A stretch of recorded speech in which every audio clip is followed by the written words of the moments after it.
what's going on.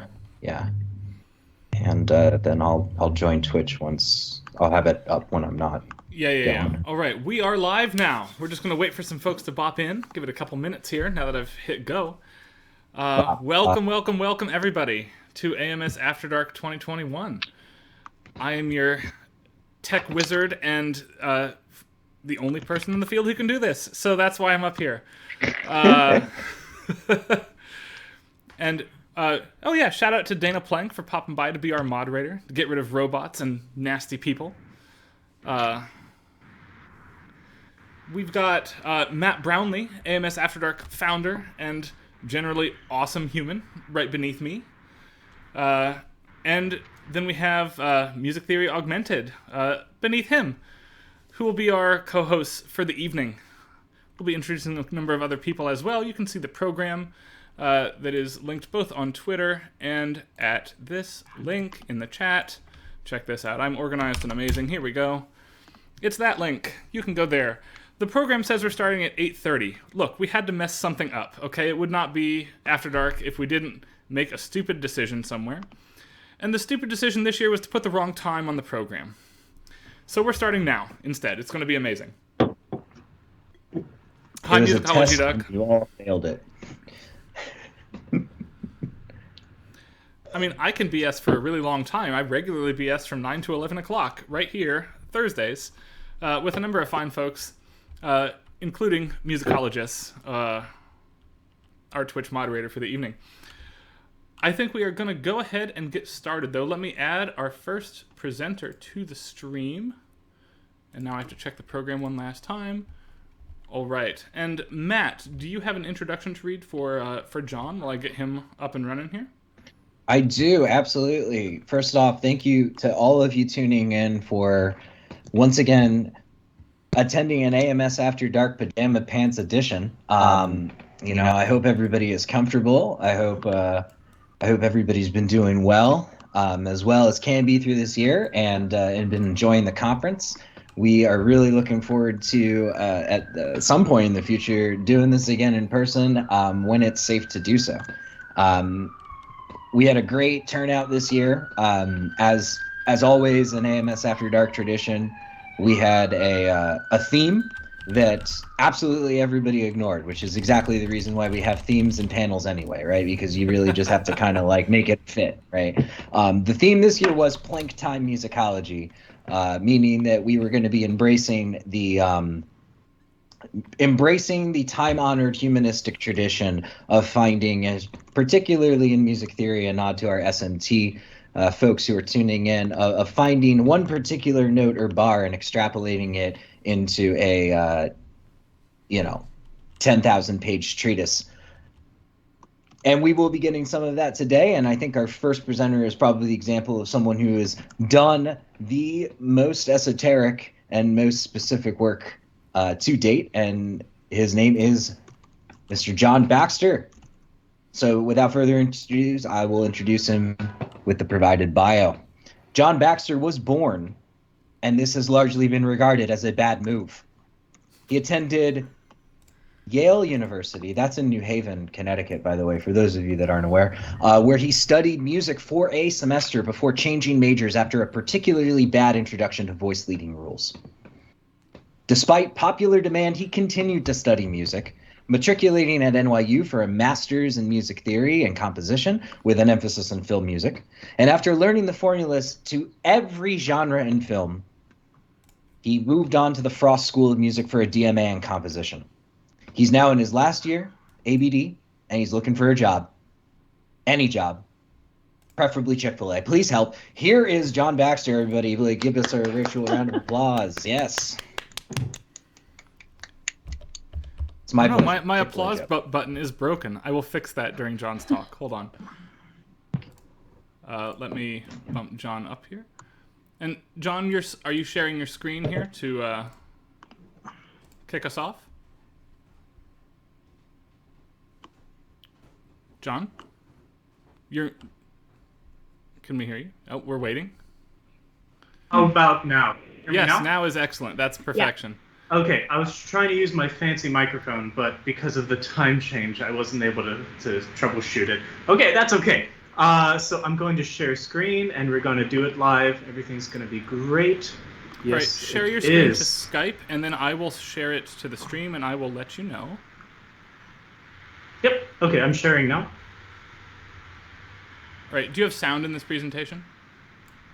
Yes, I did, but it would have to do a complicated thing because Skype doesn't share sound for Macs, which is what I was going to troubleshoot here. But what I can do is I can put all these links, or I can also just use my piano. It's going to be fine either way. Can you hear this piano?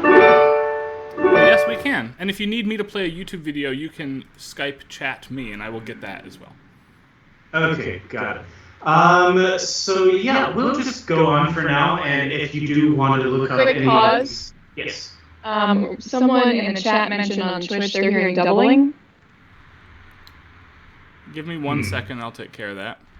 Is it doubling from all the participants, or No, just it is. myself? It's done now. I needed to tick a box. Thanks, everybody. We're good now. Okay, cool. So I will go ahead. Okay. Well, first off, thank you so much for having me. I think I can turn off this input monitoring now. Can everybody still hear me? Mm-hmm. Good. Okay. So I'm going to be talking about one chord in particular, and this is the minor 4 chord within a major context. So we've all probably heard this before, and we've all kind of felt it, and we probably know the sound by now. But I'm just going to make it really obvious, and we can assign a name to it so that in the future we can communicate about these tools that we use. So this is not a new sound. This is from this is kind of classic Hollywood. This or in this case it would be it's a very romantic sound. It's used a lot in Chopin, for instance. So we have there it is already. So that's E flat major to A flat minor, E flat major. So minor 4 in a major context. We call it the teardrop chord. I remember this was at Yale. This was a very strange moment to me because up until this point I thought that all music was equal. But now I'm seeing, now my professor just pointed at my music and said, that's the teardrop chord right now. And I said, what are you talking about? No, that's my music. You can't just label my music. And that's whenever kind of all the magic of music left me. But it is slowly coming back. I still think it is all fascinating. So what we're going to be doing is just going through a couple film examples and a couple song examples and talking about how this chord has acquired such a specific and strangely specific characteristic about it. And consistent through all these films. So we'll be starting with Star Wars, and so I'm just going to move this microphone, which is now not being used, so I can play piano more effectively. So we all know Star Wars.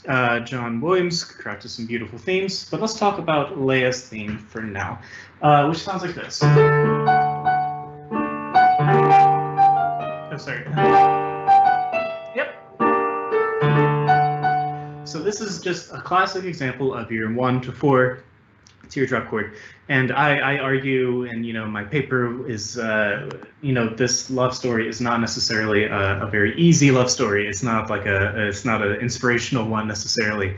It is one that is fraught with trouble. So that's one example, but strangely we do something similar for Han Solo and the Princess. So once we go from Leia to Han Solo and the Princess, then we change to something a little bit similar.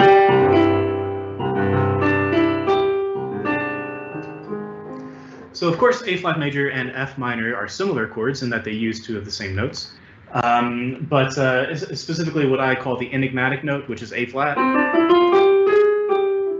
or you hear it a lot in Marvel. But anyway, so I found it interesting that these 2 songs, these 2 themes for these characters use similar motifs. So yeah, that is one film. I was told that we would have about 5 to 8 minutes. So if I go over, just let me know, and I will stop talking. We're moving on now to Moonlight, which is a lovely theme. I got to meet Nicholas Bertel, so he's a very cool dude.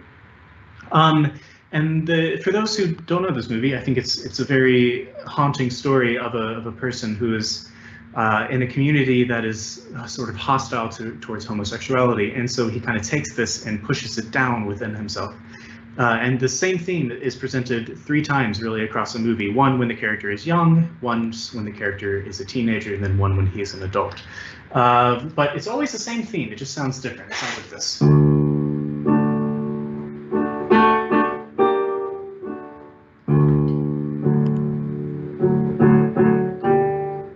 So again, this is a pretty standard 1 to minor 4 again.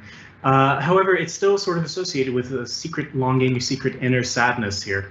The way I interpreted this as a story kind of concept is that that instance of the minor 4 is the character's sadness kind of just lifting up the surface, just showing its head and then going back underwater into our major theme. If we were to think of a major chord as like sort of everything's okay, then this little minor 4 chord here is almost saying, wait, no, it's not. But you kind of have to keep going forward.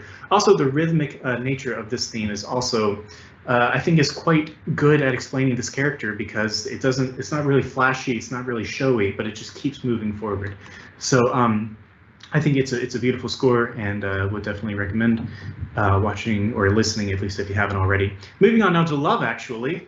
We have, in contrast to Moonlight, a movie drenched in emotional pathos, some might call cheesy. But what we're going to focus on is the Glasgow theme, and this theme takes place whenever 2 characters meet. So one character is in love with the other character, but the other character is married to the original character's best friend. So he can't really act on that because she's already married to his best friend. But whenever she comes and watches the video of the marriage, she sees that he's only filmed her, and so she actually realizes, wow, wait, he actually is in love with me. And this is the theme that plays.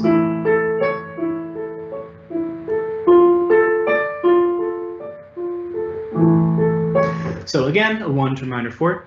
And here again, we see it associated with a sort of inner secretive sadness, an inner longing. Interesting about this theme is that, again, if we think of our major chord as sort of everything being okay with the character, we actually get the minor chord towards the end of this. So this sounds like this.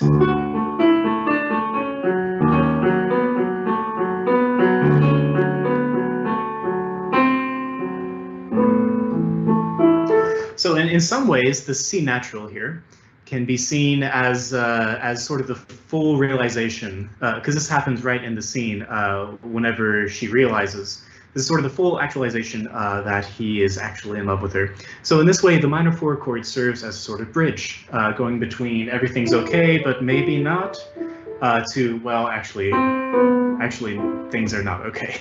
So that's sort of the instances in our movies, and you're going to keep hearing this after our presentation. Hopefully, you're going to keep hearing this, and you're going to keep saying, "Ah, there it is." And the question here, before I move on to the pop songs, is that I'm a film composer, and I've used the same thing in my films. Should I feel guilty about using this during a sad scene? Is it an easy tool to use?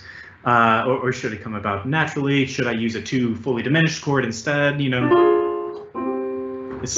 Or a 2/7 fully diminished chord, or even extend it even further? I don't know. These are questions to ask. But anyway, we'll move on to pop songs now. Yes, this is just a piece of text. Despite the claim that this harmonic motion is outdated, it is still prevalent in films and songs today. So we'll start with one common one, which is Creep by Radiohead. This one has, it's a pretty common chord progression. It's used in a couple songs like And She Will Miss You, The Air That I Breathe, Get Free.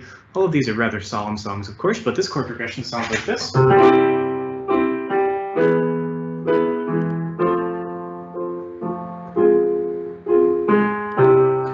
And I found this research by Guy Capuzzo to be fantastic in that he notices how, and I notice as well, how whenever the chord scales rise from 5 to sharp 5 to 6 and then back down, they actually follow the lyrics of the song. So you float like a feather in a beautiful world. It's definitely rising. It's sort of happiness going upward. And then I wish I was special.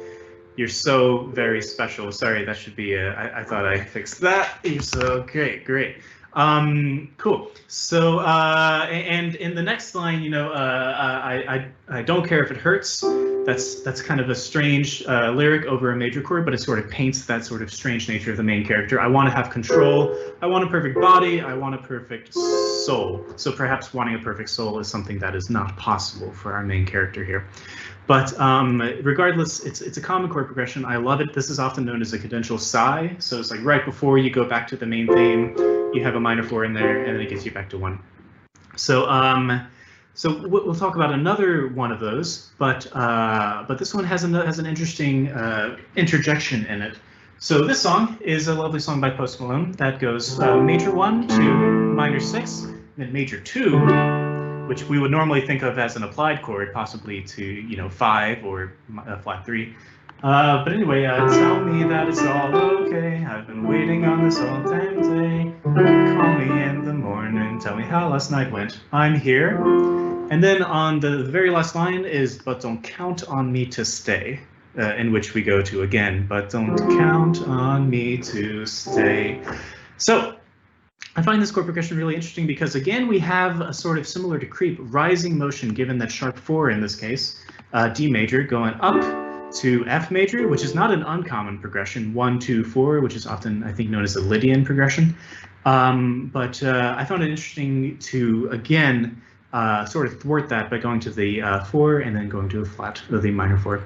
Our last song we're going to talk about today is a song by John Mayer called "Stop This Train." And this is an instance in which we don't end with the minor 4, but we start with the minor 4. So all of the beginning verses is all like, I'm cool, I'm John Mayer, I'm a cool singer-songwriter. But during the chorus, we actually get the line, stop this train, I want to get off and go back home again. So on that chord, we get this.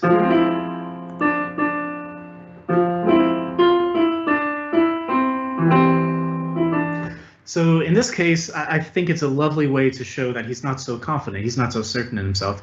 By adding the major 7, this may be a stretch, but by adding the major 7, I feel that we add an element of stasis or ennui. I feel like it keeps it from moving forward. Normally, I think of the major 7 as adding a sense of acceptance or torpor or some sort of relaxed pose.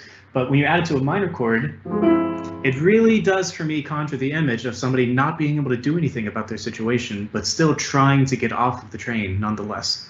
So this has been a very fun, very compact discussion of one chord that I was told was called the teardrop chord. But there are a couple other chords, that do this similar function. For instance, Scott Murphy published an article saying 1 to minor 3 was the loss progression. It sounds like this. Which, of course, you hear in films all over. The teardrop chord is a non-diatonic. It introduces the A flat, of course, so to me it's a little bit stronger, perhaps, or it infers some sense of unnaturalness or extremeness that maybe the lost progression does not have. But by analyzing this, we can begin to communicate perhaps in the same language and say like, hey, you just used the teardrop chord there. How do you feel about that? Or do you hear that? They definitely just use the teardrop chord. Or you can just use it to annoy your friends, which is really what I do for the most part in my life, and ruin people's enjoyment of music. Anyway, thanks, and I look forward to any questions we might have.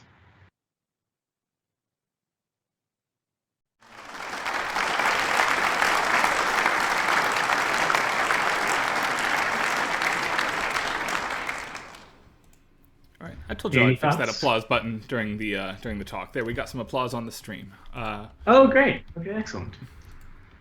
Yes, thank you. Let's take some folks live again here. We'll put Matt live. Should I stop sharing screen? Yes, you can stop sharing the screen. We'll take off this. There we go.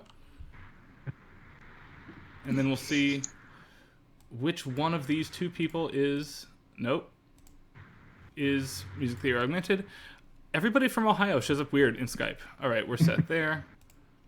And then where did Matt go? Matt? Je suis ici. Is here. He's underneath John. There we go. Tu es là? All right. Je suis ici aussi. Oh, well, thank you so much. What questions? Please post questions in chat. If any of our... Skype folks have questions as well. I see a hand from somebody in Skype.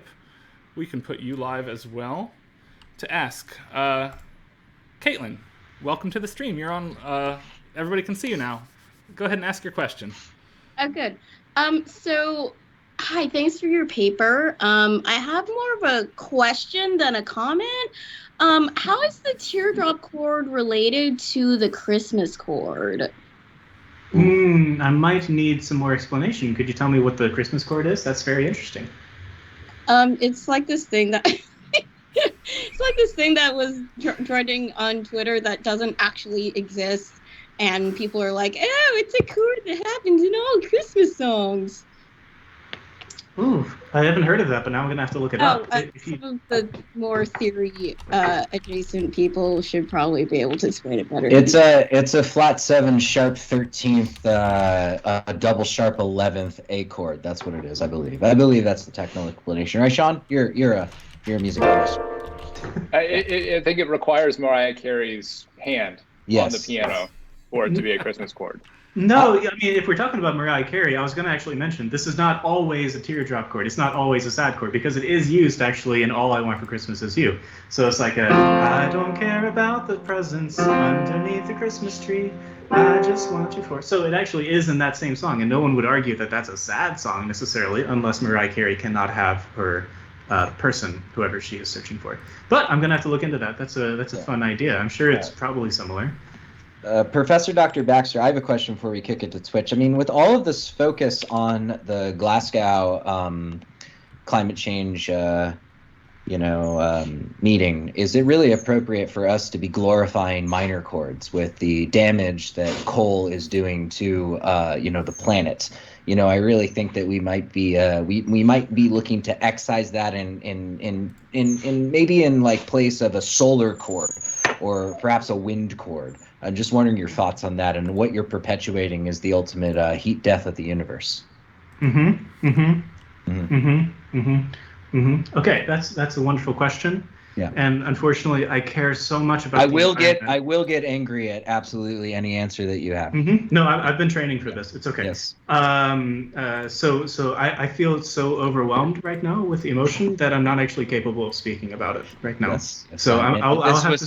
And this was my intended effect. And I'm sure at a party later I will lambast you further with my self-righteous energy. And I'll. Please do. Yes. Yeah. Okay, good. Thank you. Yeah, I look forward to that. I appreciate that. And I'll ponder more, and I'll take some time to really self-reflect, to realize what's going on within myself, and how I can try to be a better person. Thank you. Yeah. And Dan, I beat you to that, by the way. I know you were thinking it. I think we have one of the Ohio users in the Skype chat who wants to ask a question, but I don't know which one it is. Sarah? Sarah? I think it's me.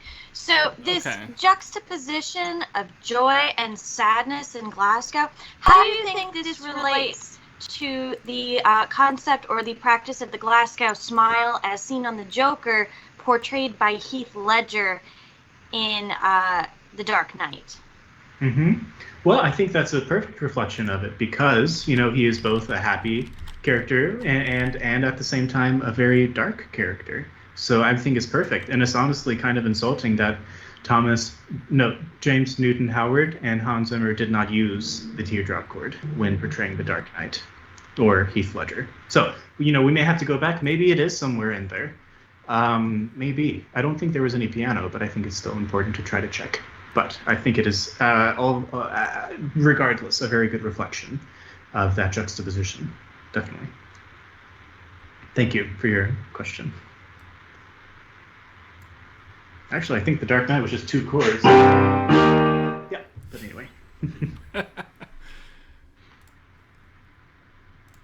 right, everybody join me in... Oh, yeah, go ahead. If I can hop in. I was wondering if you could talk a little bit about the motion of the teardrop chord. Is it sort of a jerk, or is it more of a gentle tears falling, like Purple Rain? I'm just curious. Yeah, certainly. Well, when coming from the tonic chord, it is certainly a bit of a jump, isn't it? And if you think about it as an augmented chord, then we could still call it G sharp, and then it would be rising and falling. But I guess it depends on how good you are at voice leading to determine whether it is a jerk or whether it is more of a smooth legato phrase. It certainly does not have to be jerky or smooth and legato. So if it's like an angry but sad character, then it could be like really angry and like really like jerky. But if it is a person who's trying to be subtle, then I think it'll be much more smooth. Regardless, the voice leading is definitely half steps at best, but it can be very much chaotic at worst. I think that makes sense. Thank you very much. Yes, of course. All right, everybody join me in one round of applause here. Let me channel it to my co-streamers as well. We'll give them the applause here. Check this out. Let's see, go. There we go.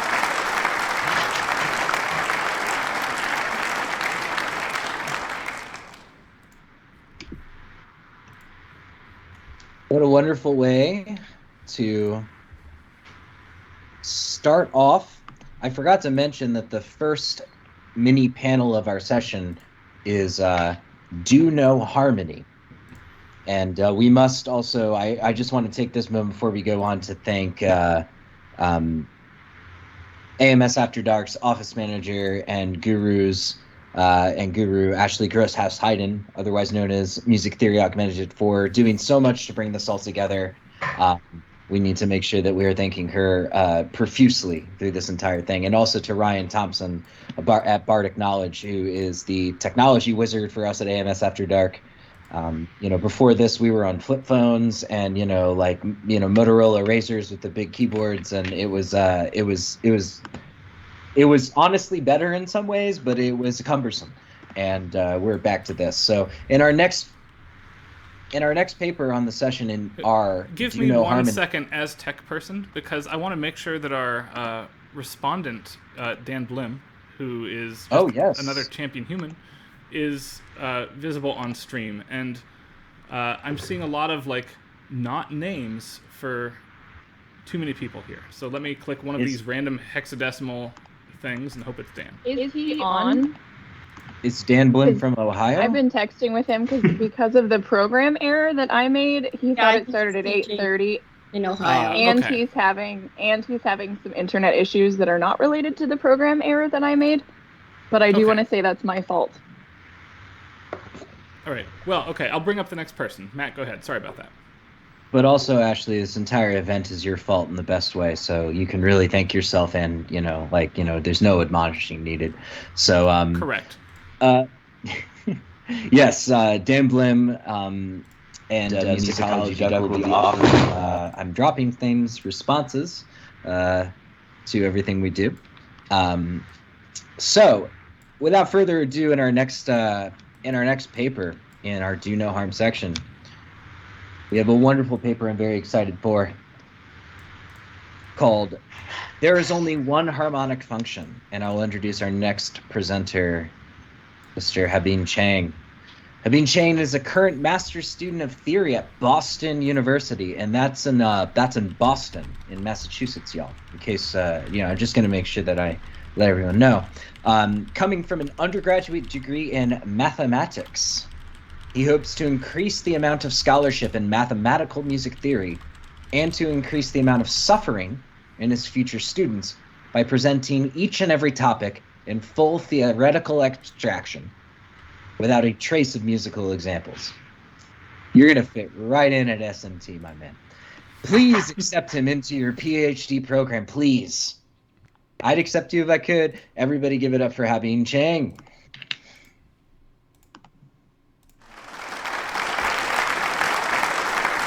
Thank you. Am I on screen now? Yes, you're all set right now.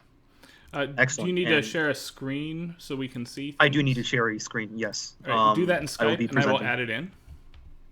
Great. I will share my screen, start sharing. And let me know when I can begin. Has anything shared?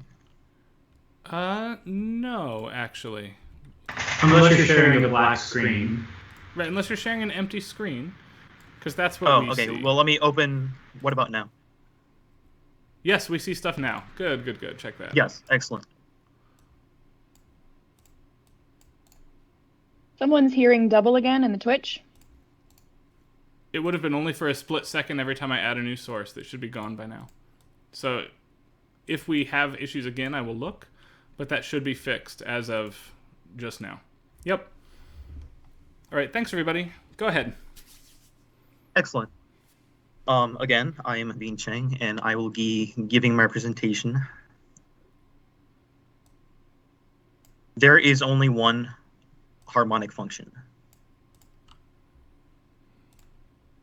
Let that sink in for a moment. Well, you may be wondering, in fact, what this harmonic function is out of the usual three that we speak of, which are tonic, predominant, and dominant. Okay. Well, if we had to reduce these three down to one function, you may have a natural choice, and it would be correct that it would be the predominant function that would be the natural choice for one of these functions to have as all chords analyzed.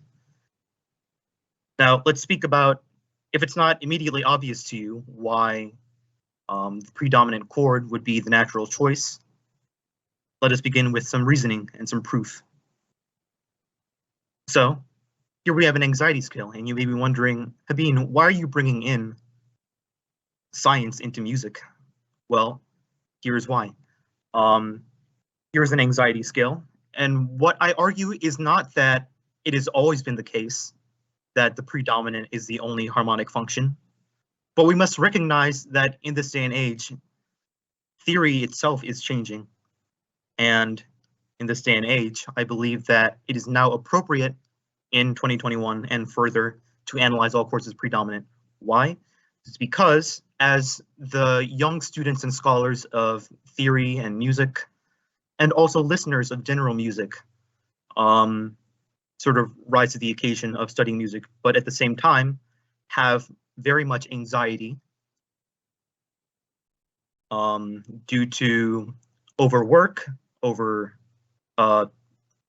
to the financial stress, due to the academic stress, so on and so forth, we are forced to notice that we are very, very nervous, right? And if we're very, very nervous, it seems like things are never ending.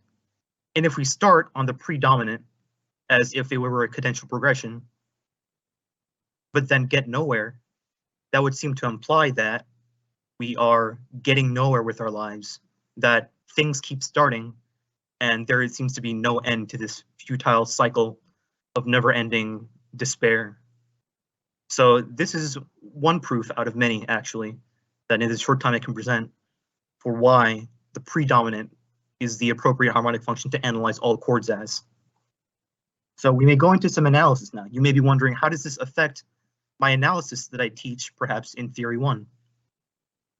Well, here is a flowchart of harmonic function, right? These are usual, what we have thought of before, sort of the vestigial remnants of what we've been taught before in harmony, that there is tonic, predominant, dominant, and then back to tonic. Well, again, if we think about what this implies, right, it's very much that predominant exists in its cycle by itself, infinitely looping with no end in sight. Again, moving on to some analysis of actual music. How does this, again, impact analysis? Well, there is strong evidence to suggest in cognitive music theory that the first chord that one hears in a new piece is most strongly imprinted in the listener's brain. So we will use this chord, this very first chord, as our model of predominant. Here is a famous tune, one that you may or may not know. But you may be wondering, okay, well, so if every chord is predominant, what happens? Do I label every chord that it moves to as predominant, no matter the Roman numeral?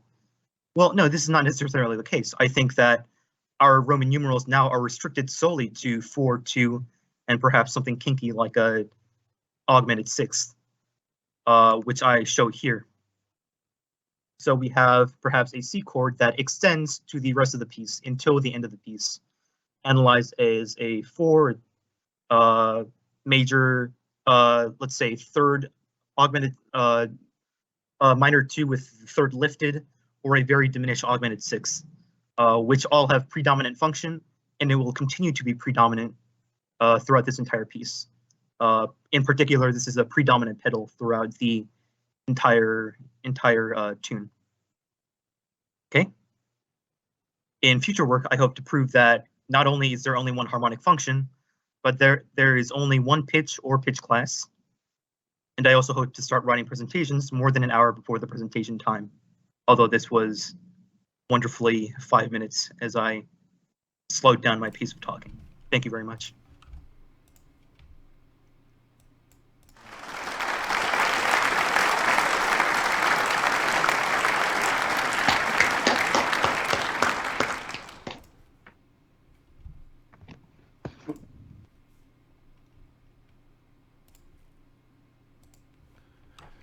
All right. There's Matt live on screen again. All right. Thank you so much. Wait, is my microphone muted? No. No, you're good. You're amazing. Well, thank you so much, Professor Dr. Chain, for your wonderful proof, which I think we will all. I don't see how you could disagree with it, but we will try. And so we'll open it up to our respondents, our illustrious panel. And if you have questions in Twitch chat, we're happy to read that out loud for you. Here's one from Harpsichord Dude. Question. So clearly, semitone equivalence would be a necessary and sufficient condition for there to be only one pitch class. What would be the necessary and sufficient condition for there to be only one chord?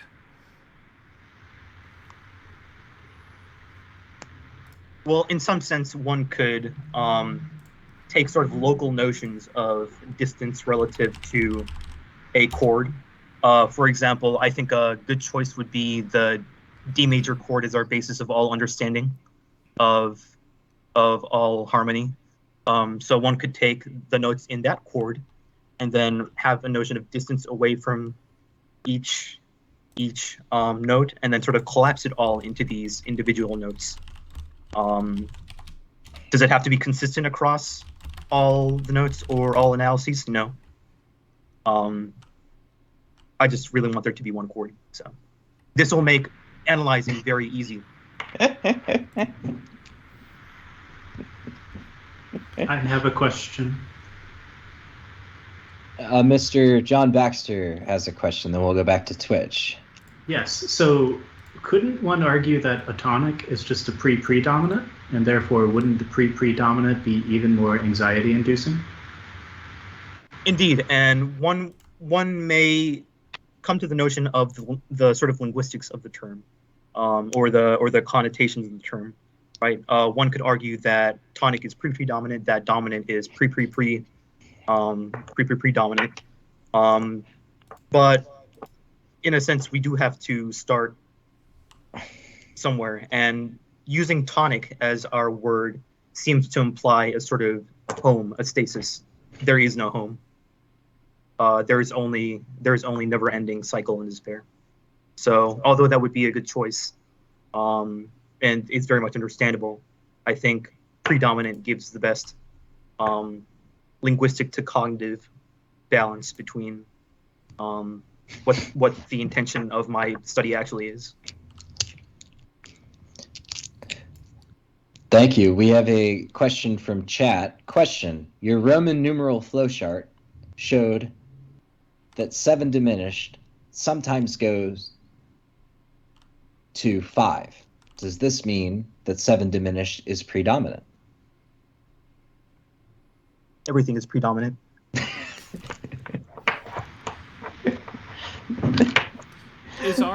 Let me ask a quick question here. Is our avoidance of a home chord, only seeing home tonic in the future, that is predominant? I'm going to take a page from Matt's book here. I want to tie that to labor. And I would like to know... Wait, is this my previous question book, or just like my modus operandi as like a real scholar's book? Actually, it's kind of both. I want to know if the idea that we can't afford housing these days is tying into this new mode of analysis that everything is predominant and therefore not home.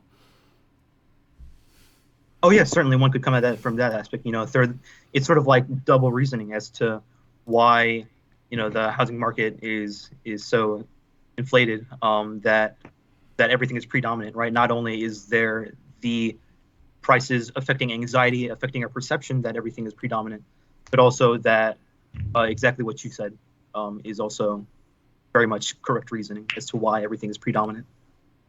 Piggyback question, Mr. Chain. What's the median house price in Brooklyn, New York? I don't know if anybody gets that if you were watching the mayoral race, but I mean, it was funny if you're from New York. But I think the rent is predominant. I looked it up. It is actually predominant. Yeah. Yes, it's predominant. Yeah. Question from They Rain. In making strange the concept of home, are we queering harmony in declaring that everything is predominant? All right. Could we repeat the question again? In, quote, making strange, end quote, the concept of home, are we queering harmony in declaring that everything is predominant? Are we doing what to harmony? Queering. Yeah, Queering, queering. Yeah, I see. I think I would invite discussion on what any effect such as that on harmony would do, but I hope to preserve as much of harmony as possible while recognizing that there is only predominant in this current day and age. So nothing has changed except for that predominant is the only type of chord. So it's not heteronormative in the sense it's not even normative. It's like it's like anti-normative in the sense of that it is so normative. Indeed. I actually, I dig that. I mean, in a way. Yep. Not only is it simplifies harmony, but it simplifies new musicology in a way, I mean, it's just There okay, are a lot I'm of gonna other really good questions, actually. I would invite further discussion of them in the chat, with particular attention paid. You might want to respond in chat to Sarah's question. If the housing bubble pops, does this then have harmonic ramifications? Ooh. Also, Frank Lehman, God dominant is something I'm going to be stealing. Yeah. I have a challenge for Sean Atkinson. If he can make God Dominant appear in a Great Courses video, I'll give you $100. In any case, let's bring up a new random applause sound. I have to do it manually now. Man, my button is broken. I'm really mad about it. But let's all give some applause to Habib. Thank you, Habib.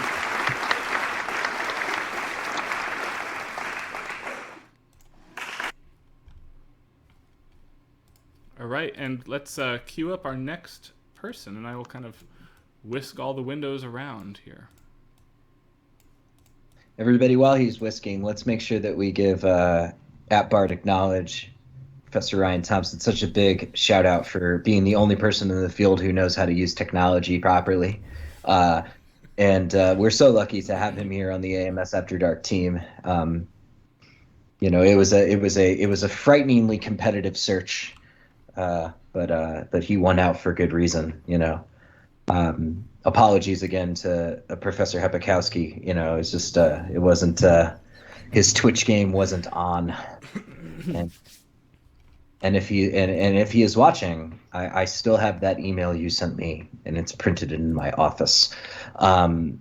So coming up next, we are moving on to our next paper session, entitled Filmic Musings. Now, this one was very interesting because normally at AMS After Dark, we do request an abstract. I know that it seems crazy, but, we broke rules in accepting this paper, not on a traditional 250 to 500 word abstract, but on 3 words. And the words were indeed the title of the paper, Mozart Cinematic Universe, to which we could not say no, and I hope that you all enjoy. Also, our illustrious presenter did not submit a bio, so I took the liberty of writing one myself. So here we go. And introducing Caitlin Truelove at Brainy Violinist, Caitlin Truelove holds the Inigo Montoya Endowed Chair of Music at Florian University. She achieved early notoriety after defeating Vizzini in a battle of wits, only after beating his giant, which means she's exceptionally strong, so she could have put the poison in her own goblet, trusting on her strength to save her, but also after besting his Spaniard, which means that she must have studied, and in studied learned that the humans are mortal. So she would have put the poison as far away from herself as possible, so she clearly cannot choose the wine in front of her. Her love of music, cats, and ROUS, whether or not they exist, is well known around the kingdom, and I certainly hope you will not yell boo at her. Here she is, Caitlin Truelove, with Mozart Cinematic Universe.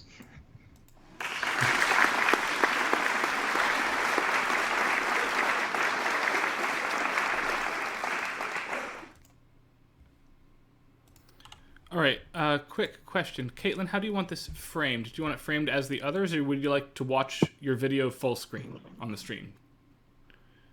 You're muted on Skype.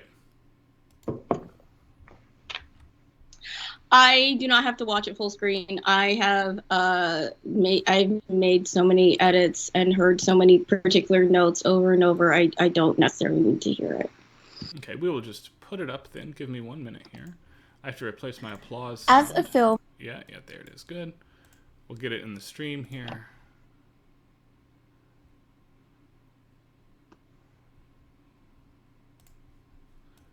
Look at this, everybody. All right, we will watch it just like this. You can look at it on stream, and if you want it to be full screen for everybody, you just let me know. Here we go.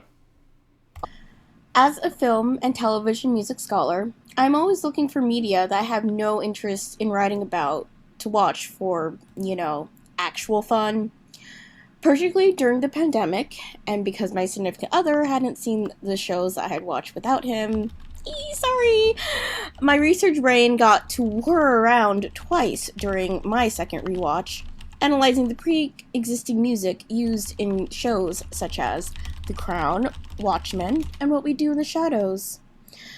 Unfortunately, my brain is always thinking, and what I discovered is both real and shocking. I'm here to prove that the MCU exists.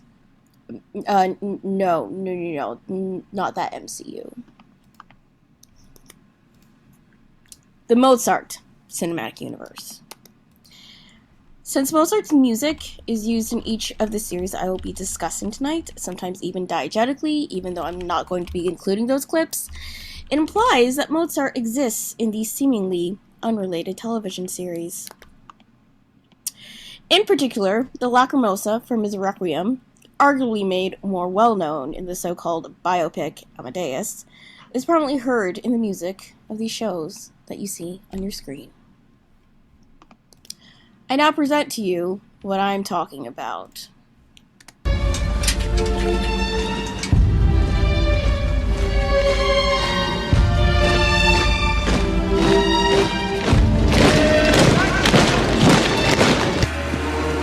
I'm changing. I'm becoming something new, something stronger. I don't even need to talk someone's ear off anymore to drain them. I can drain them with a single phrase. TGIF? It's 5 o'clock somewhere. Dan. Working hard or hardly working? What's up?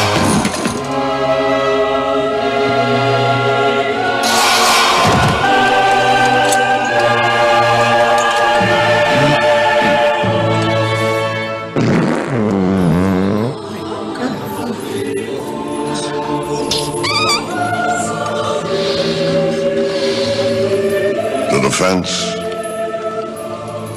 rests.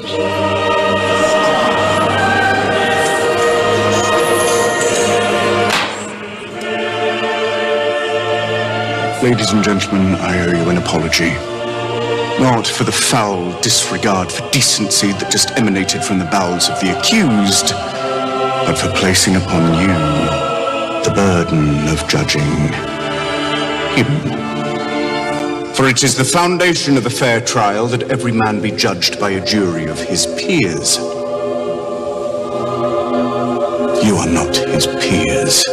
As such, I have taken the liberty of assembling an alternative jury much more suited to the task.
By extension, the production companies are also unwittingly pulled into the gravitational force from Mozart and his universe. The music of Mozart obviously already exists in Queen Elizabeth II's universe, which exists at Netflix. It's also included when Colin Robinson rises to power, implying FX's Staten Island vampires are real. Adrian Veidt, as well as Dr. Manhattan and that weird squid thing, are real and actual events that are portrayed by HBO Max. Hannibal Lecter and all of his meal preps, feasts, and mental therapy appointments are real. Thanks, NBC.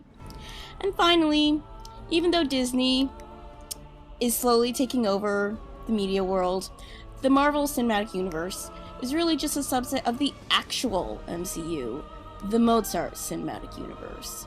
Sorry, Disney.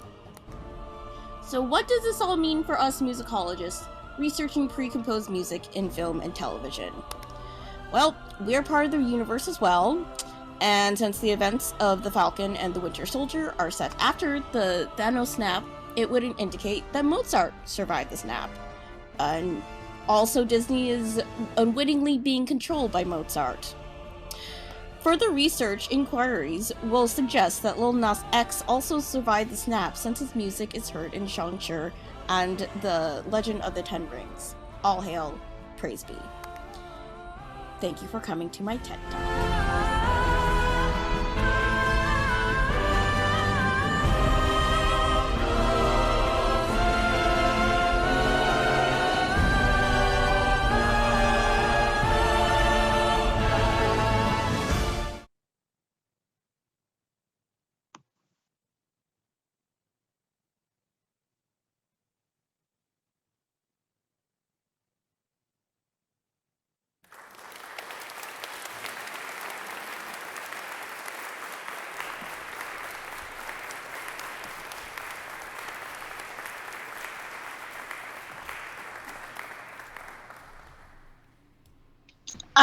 I'm going to go in before all of these direct modulations. Like I oh my god, applause, stop. I'm trying to be like in before all of these. Oh my god, hang on. It's because you don't have headphones on. That is on my side. That's my bad. I was watching the stream. Okay, sorry. So, in before all of these questions about the direct modulations, like I'm not like the music producer, not the music director. Like they can choose whatever recording to the Lacrimosa they want to. I still need to edit. So. Okay, now I can. I thought it was great. Let me get. We'll put Ashley on stream as your fellow Ohioan to help moderate you here. I actually have a question. Excellent. Is it a comment or a question? It's a comment. Okay. You could choose to respond to it if you want to. Okay. I already have my mind made up about how I feel about this, though. So I think that a lot of the issue with these modulations is it really hip to be doing that? Is this historically informed? And I don't think it is. And so I turned off the stream. I stopped watching. I'm pretty upset, actually. Well, I'm sorry for your feelings. But yeah, again, I have no control over which recordings of the Lacrimosa the producers chose. So I just had to do my edits. So I'm sorry you have those feelings, but thanks for coming to my TED Talk. Thanks. I don't feel any better.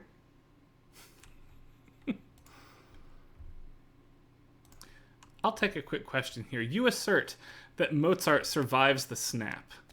Mm-hmm. Yep. Are you suggesting that he is somehow like an eternal or a celestial or a time transcending being? So like how I understood the Thanos snap was that literally all half of the population was like, not existent. So that means if we're talking about across time, that means Mozart survived the snap throughout time.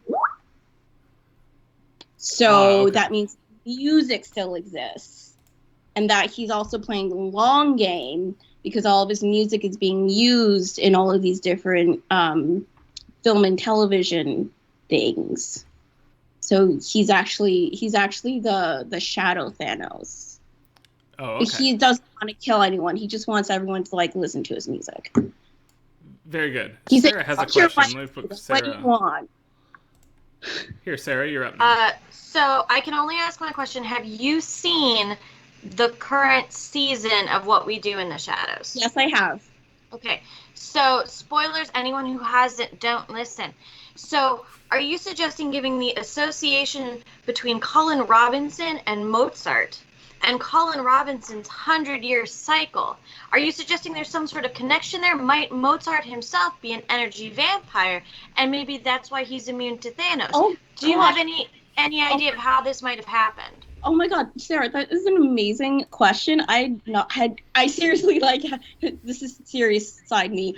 I did not think of that way, but that makes so much sense that Mozart is an energy vampire, and that is part of his long game. Oh my God, that is going into like the next paper. That what if with like the affective Mozart, he's not actually, he's the subset, he's the emotional vampire, not just an energy vampire, but an emotional vampire, given the affective effect of his music.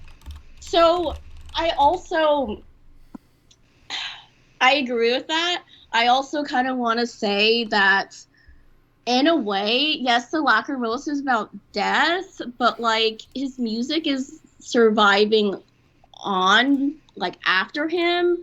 So, in essence, like, there's, I'm not really sure where I'm going with this, but it's sort of also, honestly, the scene that I showed with Colin Robinson foreshadows his actual, the ending of the third season of What We Do in the Shadows, because he actually just survives. Spoiler. His death and rebirth, like the phoenix, he rises again. Exactly. And with Mozart, yeah, he died, but his music is constantly sort of doing that rebirth thing too, in a way.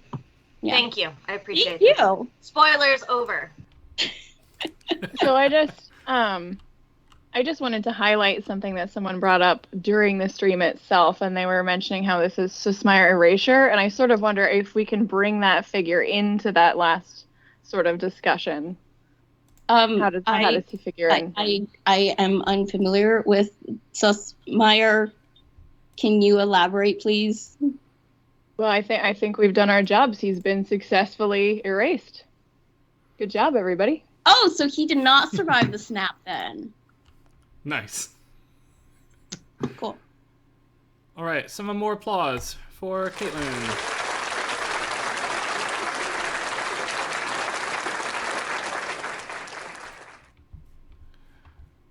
All right, we'll take Caitlin off the stream. You can take me off and make it full screen as well.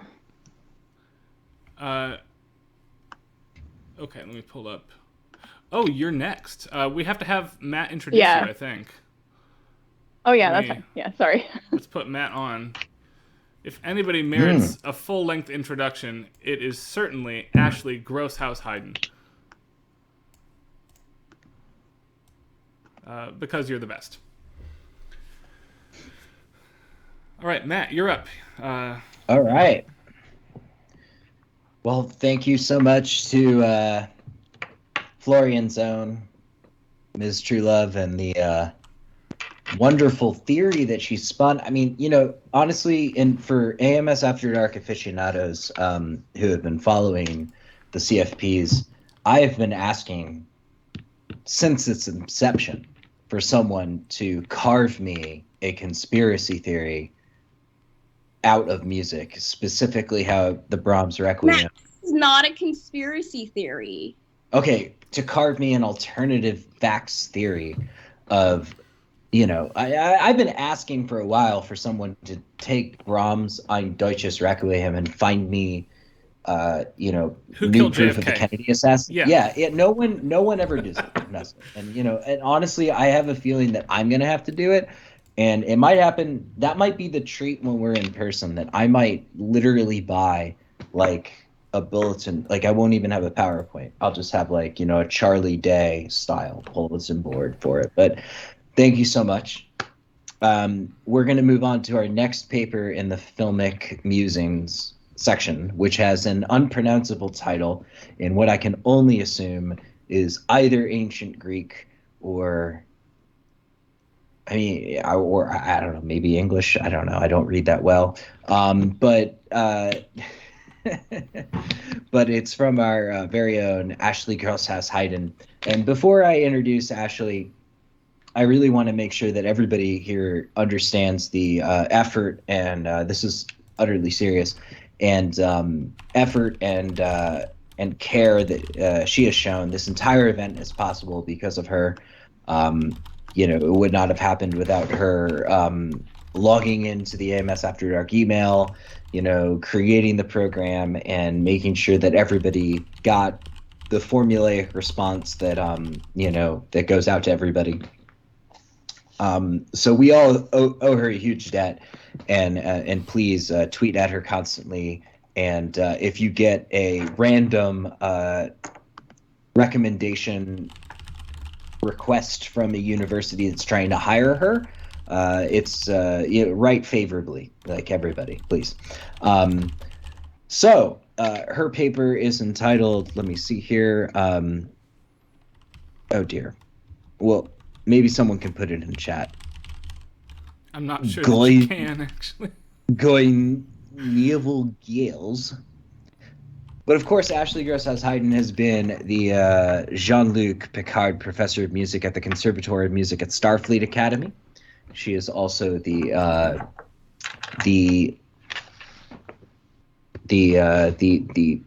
runner, I guess, showrunner of Music Theory Augmented, and I'll read her bio. Ashley Grosshouse Hayden, daughter of the late Joseph and Anna Hayden, currently serves as the dean. Oh, you were promoted? That's cool. And Jean-Luc Picard Professor of Music at Starfleet Academy Conservatory of Music. It's very this one is in San Francisco. That's where Starfleet is. Thank you. She specializes in a veritable tumbler of eclectic areas and is the founder and current editor-in-chief of Music Theory Augmented, and other tumblers that I'm sure you've seen that will remain anonymous about buff people. Staying up late at the age of 268, Grosshouse Hayden is currently taking advantage of her, quote, senior scholar citizenship, end quote, by firing the cannon, except her dear papa, of course, and napping at her desk on campus whenever she wants, whether it's after dark or not. Everybody join me in welcoming Ashley Grosshouse Hayden.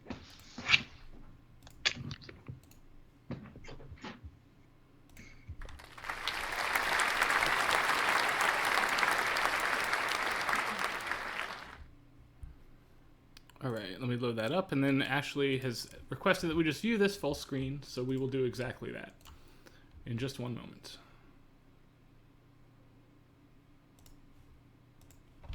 Due to okay. I need this. I need this. And this. And the window goes here. Full screen. And then this gets resized to full screen. I don't know how to do this, everybody. Sorry about the delay. And here we go. Due to streaming rights, the following is not included in our AMS Afterdark no ads plan, and will play with an ad before and after the presentation. This video is sponsored by Lelewo. The founders of Lelewo understand firsthand the challenges of finding an instrument pick that expresses your personal style, and they also know how infuriating it can be when you get your favorite pick stuck in your ukulele, guitar, or other instrument. Lelewo empowers everyday musicians to use their passion for pick fashion and pick extraction to earn money and reach their goals right from the comfort of their own fretboards. At Lelewo, they love picks so much that their business model is even shaped like one. This provides their passionate pick entrepreneurs the opportunity to earn cash bonuses when they recruit new team members. I've been a pick retailer, extraction technician, and recruiter with Lelewo for just under a year now, and this is a company whose values I can truly get behind. If any of you would like to join the Lelewo family, please reach out to me. I'm always happy to string along new members.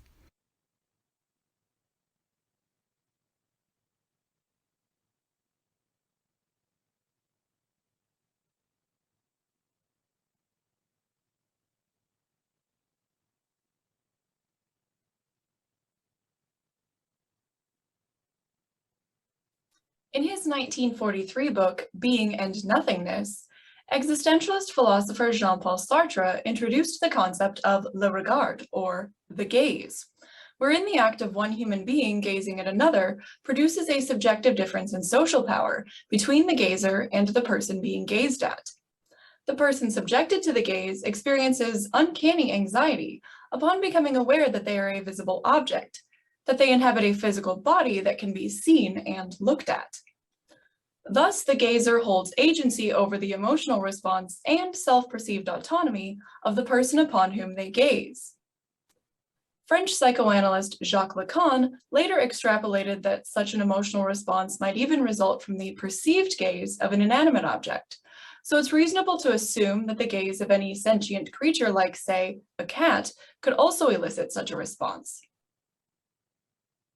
The 1970s saw a shift in discourse to the roles of gender in the gaze. This began with the second episode of the 1972 docuseries Ways of Seeing. Men dream of women. Women dream of themselves being dreamt of. Men look at women. Women watch themselves being looked at.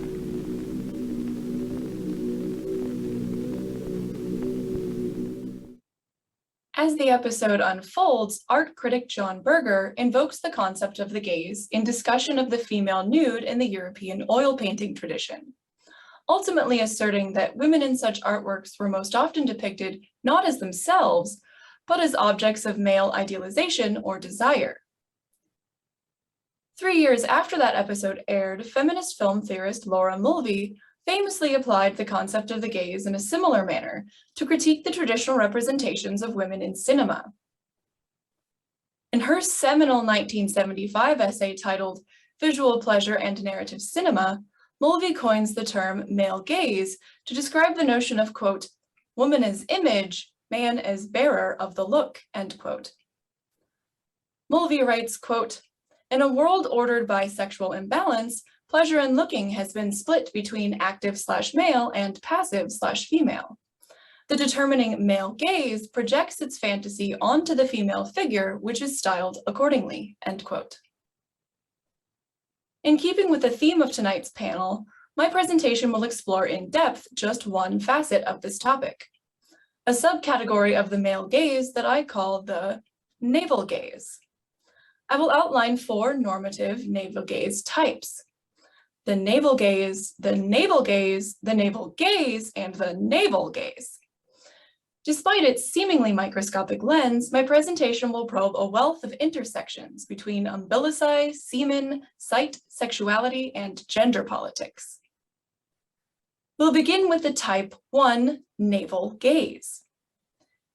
In her aforementioned essay on the male gaze, Mulvey explains that, quote, in their traditional exhibitionist role, women are simultaneously looked at and displayed, with their appearance coded for strong visual and erotic impact, so that they can be said to connote to be looked at-ness, end quote.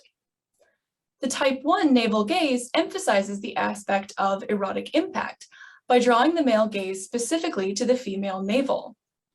An example of this can be found in the music video for Captain Jack, an eponymous single released by German Eurodance group Captain Jack shortly after their initial formation in 1995. Hey, yo, Captain Jack. Hey, yo, Captain Jack. Bring me back to the railroad track. Bring me back to the railroad track. Inspired by his previous service in the U.S. Army, frontman Francisco Gutierrez, known as Frankie G, came up with the idea to write a dance track based on a drill routine. This would become the group's signature style, influencing both their music and Frankie G's wardrobe. As you can see in the video, the female navel features as a prevalent and recurring focus of the male gaze. Meanwhile, the specific branch of the armed forces that the video portrays is somewhat nebulous.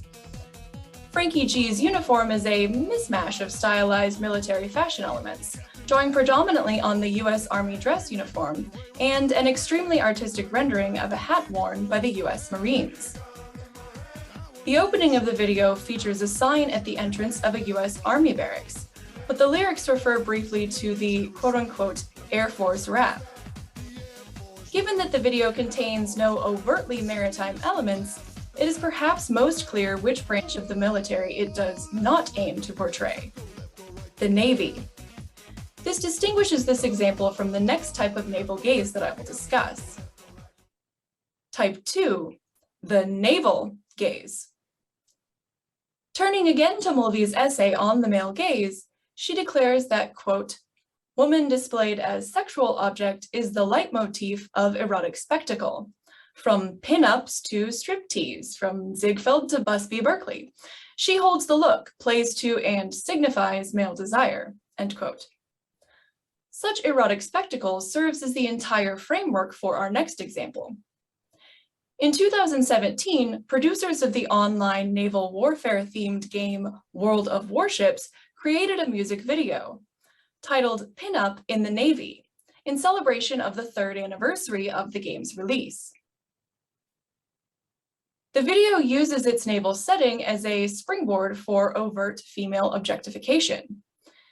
In one scene, we see a torpedo with an image of a woman drawn on it being wheeled past a young male sailor. The drawn woman winks at the sailor before a flesh and blood version of her taps the young sailor on the shoulder.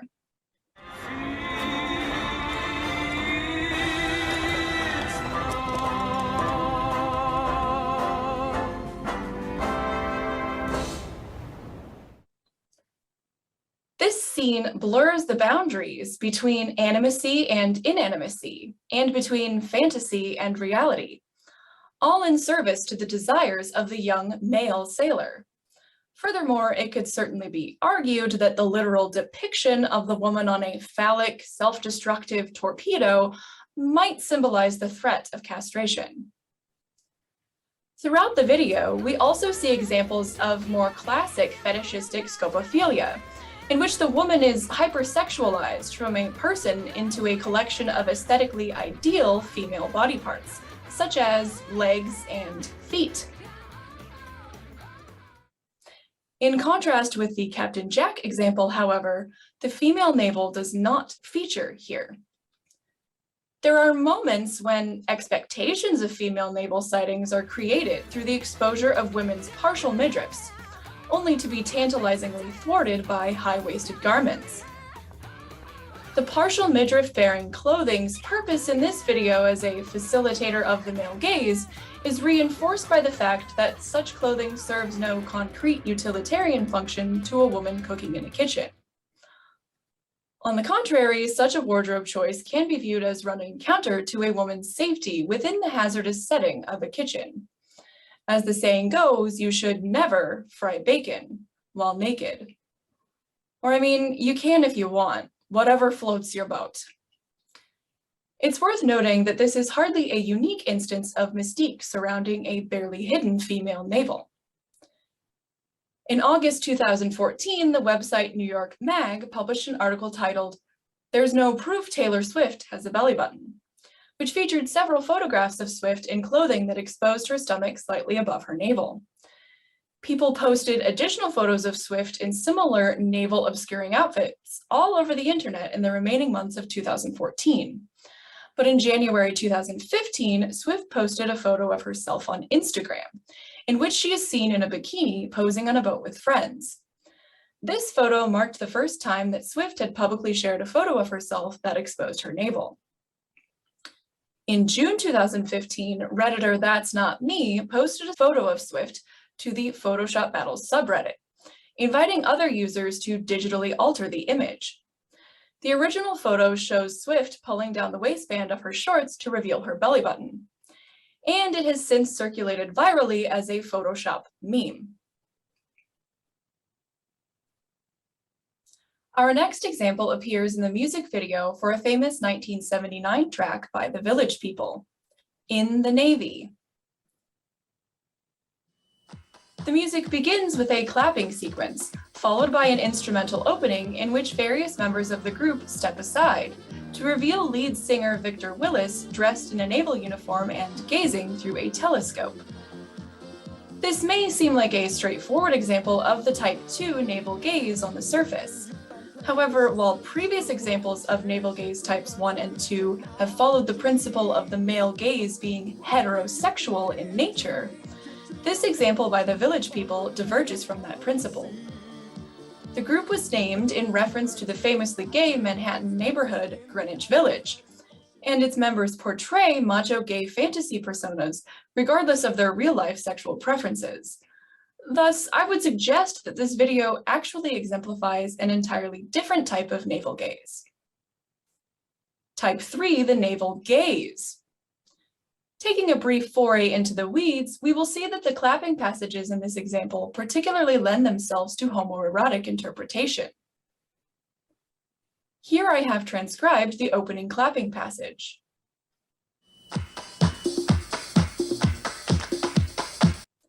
This can be translated into Morse code as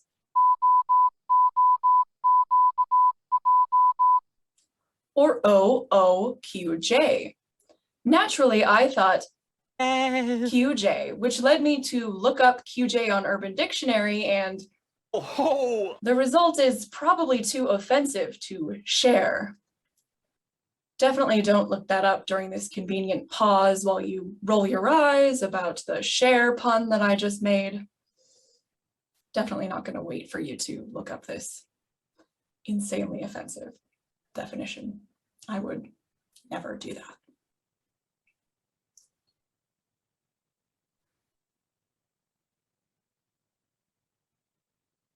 Okay, well, I hope that was enough time for you to not look that up. Anyway, the clapping passage from the opening returns twice more during the track, accompanied by a chant that all but affirms my Morse code reading.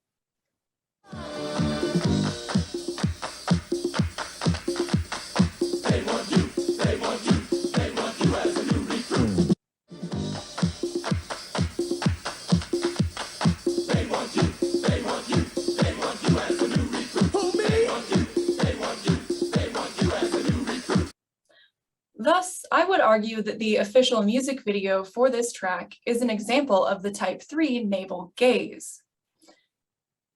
In addition to similarly exemplifying Type 3, two televised performances of this track exemplify yet another type of navel gaze. Type 4, the navel gaze. These performances on 1979 episodes of Musicladen and Top Pop both feature lead singer Victor Willis in a naval uniform that leaves his navel exposed. Whereas in the Musicladen performance, his entire torso is exposed. In the Top Pop performance, only his navel is bare. Willis uses binoculars in both of these performances, but his gaze through them is, again, not implied to be heterosexual. Thus, these performances exemplify the Type 3 navel gaze and the type 4 navel gaze. A similar example in the realm of ludomusicology is the appearance of the village peoples in the Navy in the 2021 version of the game Just Dance. In this example, the associations between the village people and the type 3 navel gaze are buttressed by the outfits of the characters on screen. Of particular intrigue is the man in the carnival costume on the far right, whose navel is exposed. Like the village people's previously described TV performances of In the Navy, this example mixes navel gaze types 3, the navel gaze, and 4, the navel gaze. Turning now to a more complex example of navel gaze type mixing, another music video for In the Navy exemplifies types 1, 2, and 3. Produced for the closing credits of the 1996 naval comedy film Down Periscope, this video features the village people and members of the film's cast, including Kelsey Grammer and Lauren Hawley. Grammer's character, a lieutenant commander in the Navy, gazes through the periscope. This is a heterosexual male gaze, aimed at Hawley's character, who is clad in an outfit exposing her navel. Thus, the gaze of Grammer's character is both navel, type 2, and navel, type 1. Though gay fantasy elements are toned down in the attire of the village people here, their fame and the Morse code significance of the clapping section nevertheless carry associations with the type 3 navel gaze. Instances of the type 4 navel gaze are notably absent here, however, as appearances of the navel are strictly female and placed within the context of male desire. A similarly complex example can be found in Captain Jack's 1999 cover of this song titled In the Navy 99, XXL Disaster Remix. This version was featured in the second mix and third mix of the video game Dance Dance Revolution, both likewise released in 1999.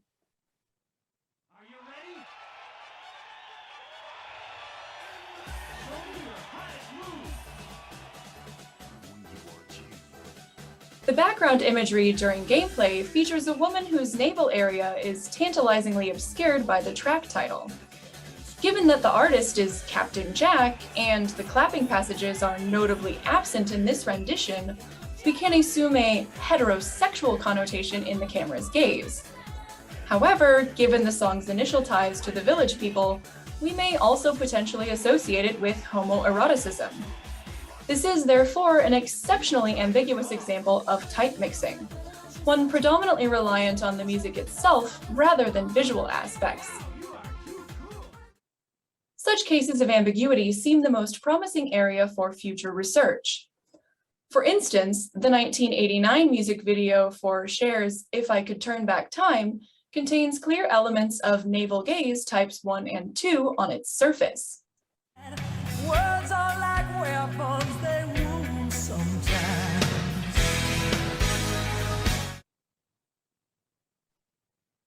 However, a semiotic lens taking Cher as gay icon could lead to a multitude of other interpretations.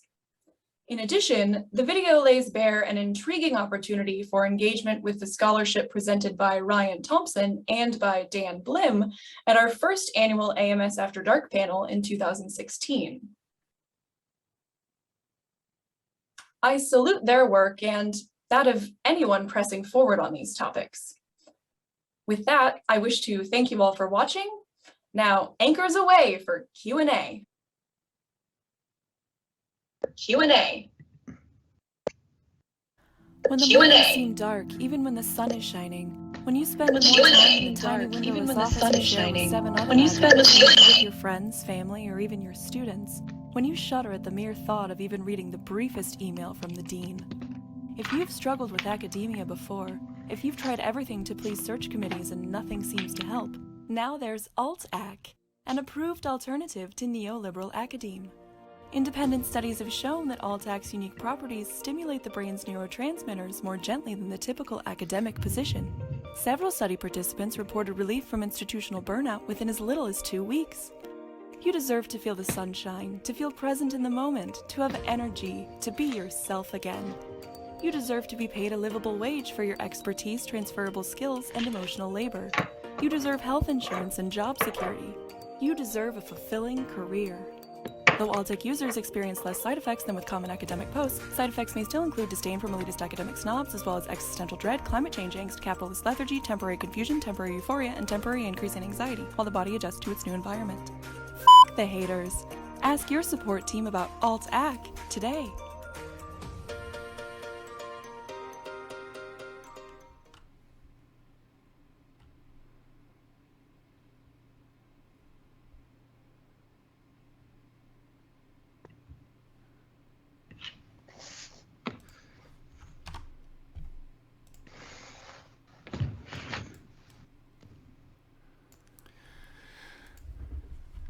Man, that was the best, as we have been able to come to expect from Ashley Grosshouse Hayden.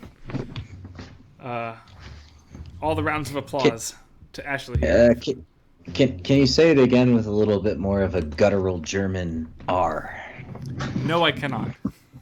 Grosshaus. Grosshaus Hayden.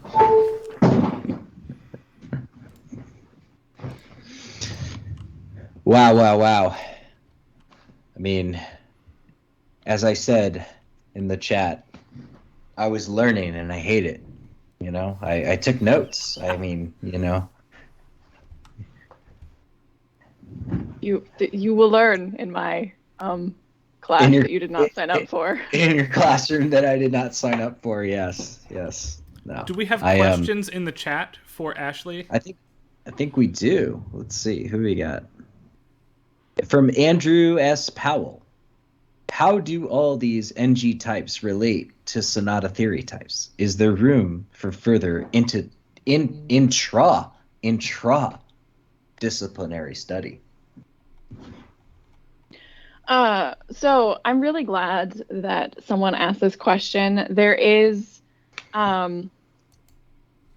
something that I don't love about my theory as it currently stands, and I think it shares a lot with maybe not like Hepikoski and Darcy sonata theory. We've moved past some of these terms, but I think it was Matheson. It's this very binary sort of gender construct here, and at least my theory kind of queers musicology and music theory a little bit, but I think there's still a long way to go in terms of bringing the full spectrum into the field. So it's dicey, I would say, but that is definitely one sort of intersection or one shared trait between sonata theory and my theory of the navel gaze as it currently stands. So I don't really have much more to say beyond that other than this is a work in progress, but that's a really great question. I'd like to use my magical technical abilities here to take a question, even though it wasn't my turn. I'm going to just step on Matt here. And I want to ask how this study of the navel gaze relates to certain groups of senior scholarship in the AMS and SMT papers writ large. Wow. So like 20 minutes ago, it was people should hire her, and now it's let's let her commit career suicide on a live stream in front of a whole bunch of people who are either not senior scholars or they're the cool kind. Not that the only way to be cool is to come to our Twitch stream, but I mean, it's one way to be cool. I would say it's one of those things where the navel gaze is ever present, but it's that elephant in the room that's not acknowledged, and I think I'm going to leave it there. Thank you. Ashley, to piggyback on your entire talk, what about gender? What about gender? I don't think that you touched on it quite enough. You know, I mean, like, you know, I mean, I'm just gonna like speak from the assumption that I've studied it to a larger extent than you, and just ask, like, you know, affirmatively and confidently. Gender ? Gender ? Which what are your pronouns? Are they he, him? Am I correct? Okay, I don't want to make any assumptions about your gender based on the way that you asked that question, because that would be very rude of me. I'm white too. Just, you know, like. Oh wow. Yeah. But this is what tracks. This is what gives me the confidence to stand up in front of an entire AMS crowd and say gender ? You know. I'm gonna save Matt by putting in Sarah PC to the stream to ask a question. Hi, Ashley. So, piggybacking off of that elephant in the room comment, I wanted to ask you if you'd considered non-human but still mammalian umbilical cords and navels. Specifically here, I'm thinking of Sandra Boynton's seminal work, The Belly Button Book, and its accompanying song. Have you considered expanding your view? I think you're getting into very Lacanian territory, which, by the way, I just want to point out that saying Jacques Lacan and Shaka Khan are way too similar in my head. But sort of moving past that, I think, so I mentioned early in my presentation the whole idea that the gaze can induce this sort of uncanny anxiety, even if it's coming from an inanimate object or another creature besides a human. And I think that extends to my theory as well. There was one example of in the Navy that I didn't bring into this talk because my talk was already twice the time limit.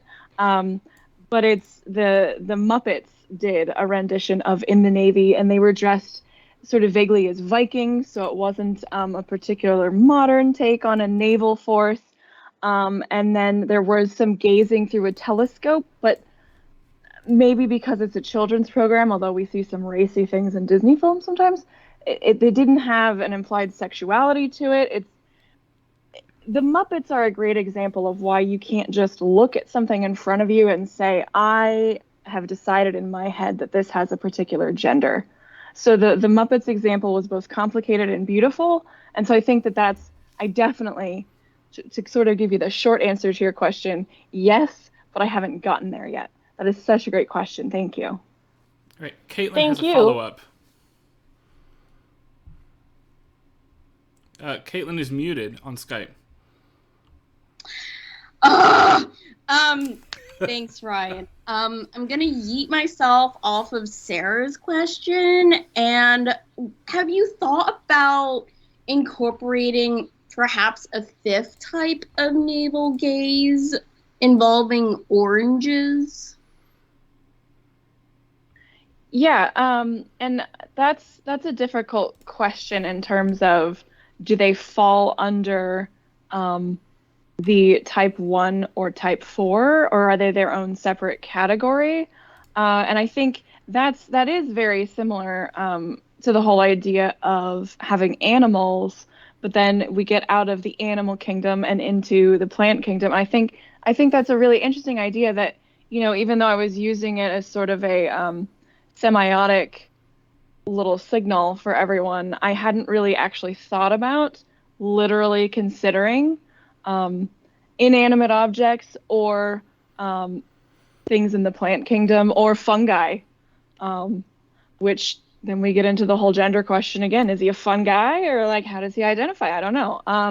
So I think that's a really interesting idea. And I would love to talk with you more about that. You've just blown my mind. Thank you. Thanks. I just want to say I'm also technically an orange because I graduated from Syracuse University. So that also that links the oranges, the navel oranges, back to actual humans, just so you know. Is it? Oh, I didn't know they were specifically the navel oranges. That's really good to know. Oh, no, they're not navel oranges, but I'm taking the orange from the navel orange and applying it to the orange.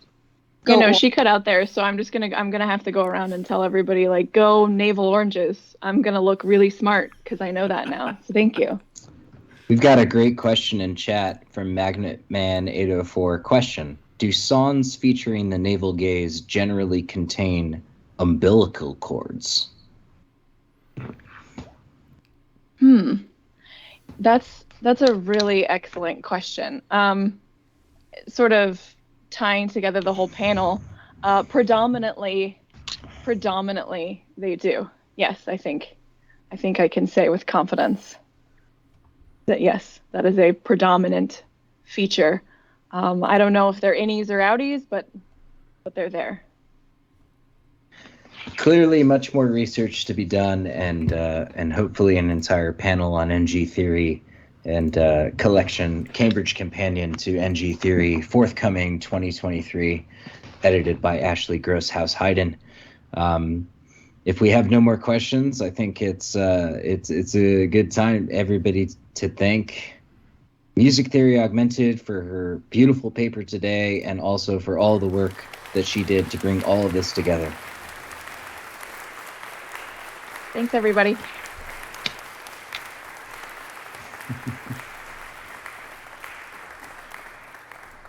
Clap, clap, clap. Plaque. All right, and next up we have the keynote address for AMS Afterdark 2021. Matt, do you have an introduction to read for our esteemed keynote speaker this year? I do. I just wrote it. I mean, I wrote it yesterday, not 10 minutes ago. Well, first off, thank you all for coming, and thanks for continuing to tune in. As is tradition at AMS After Dark, we invite a keynote speaker, and someone who is embraced the world of musicological and music theoretical silliness. And this year we have the great pleasure of inviting Professor Sean Atkinson, who was an early adopter of the AMS After Dark model for musicological scholarship by participating. For those of you, shout outs in chat, if you went to the very first AMS After Dark panel in Vancouver, at a small bar that the owner of the bar was very suspicious as to whether or not we'd be able to attract any kind of audience. And it was a roaring success that led us to where we are now. So we thank him for his continued support and his keynote address today. And I'll read the bio that he did not write and I wrote for him. Sean the Butcher Atkinson is a 5'10", 155.4 pound lightweight MMA fighter from Pennsylvania, United States. His 4-2-0 record has been called frighteningly mediocre by multiple MMA commentators, and his music theoretical work is often not mentioned while he's beating the shit out of another fighter on stage. In the music world, he's most well known for his work on the Great Courses, his leadership at TCU's music department, and his innovative research on Hyundai's secret Hepikowskian-Darcian agenda in automobile design. He loves scotch, giving advice on Yahoo Answers, and playing Pac-Man at epic go-karts in Rock Valley, Idaho. He flies there twice a month. He hates blueberries, music, scotch, and music. His talk tonight is titled Music Theory Mixtape, a sufficiently vague title that will attract an audience without overpromising. And it was written in 15 minutes and while under the influence of the dust at the bottom of a Cool Ranch Doritos bag. Everybody, please welcome Professor Sean Atkinson.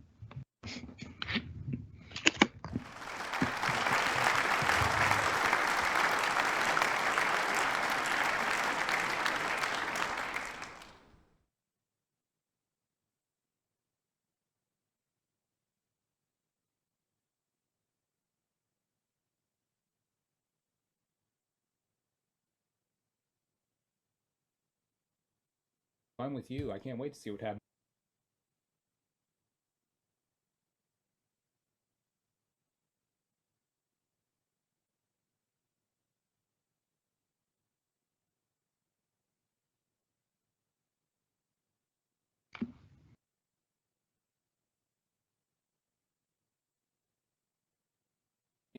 I'm with you. I can't wait to see what happens in season 3, but I don't think you're going to be in it. I mean, I'm not going to be in it, and this ship isn't even going to be in it, so I don't know what we're going to do. Oh, hello. Didn't see you there. My name's Sean Atkinson. I am the proud keynote speaker of tonight's AMS Afterdark, and I could not be more thrilled to be here representing not just myself and not just the esteemed fields of musicology, music theory, and ethnomusicology, but here representing the Horace Green Preparatory School ensembles. As their director, I just fill my days with basking in the glorious sound of students doing things and not doing things, and to be quite honest, doing things they're not supposed to be doing, and I spend my day just cleaning up after it. So, you know, that's what happens to a director. That being said, tonight I present to you a paper entitled Music Theory Mixtape, a sufficiently vague title that will attract an audience without over-promising.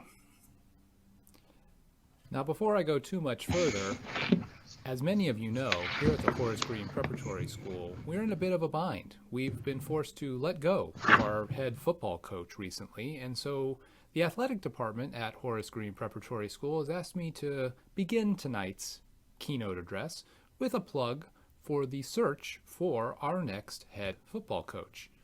Of course, at the Horace Green Preparatory School, home of the Fighting Deweys, we take athletics and football very seriously, so we have an extensive resume needed for the next head football coach at the school. The call for applications, as you will see, requires that the head coach have previous coaching experience as a plus and should understand the rules of football. If you have those two things, you can be the next head football coach at the Horace Green Preparatory School. What you'll need to submit is a cover letter, a diversity statement, and 2 to 3 examples of scholarly writing that has appeared in peer-reviewed publications.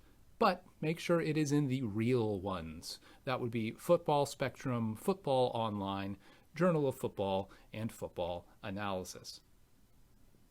With that out of the way, we can get back to tonight's main event, Music Theory Mixtape, a sufficiently vague title that will attract an audience without overpromising. As I was contemplating over the last, 15 minutes in trying to prepare this presentation, I started thinking, what could I possibly talk about to this esteemed crowd of people? Well, I thought about the things that I have published in my life, and up to this point, my career has been focused on 3 main areas of research.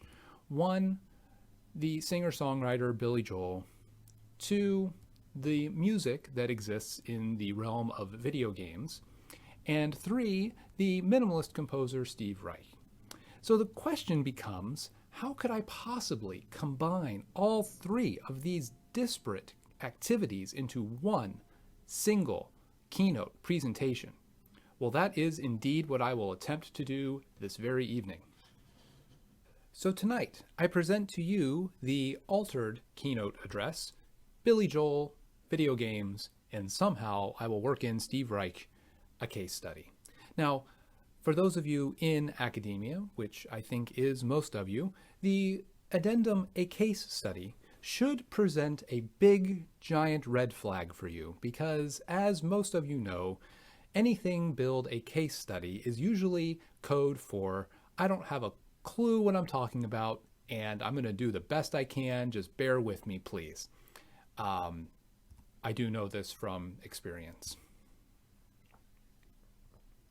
So, to get started, I have to tell you that in my numerous minutes thinking about this keynote presentation, I stumbled upon what is probably the greatest repository of knowledge for an academic that probably the world has ever known, and looked up the singer-songwriter Billy Joel. And this is what I found. It's amazing.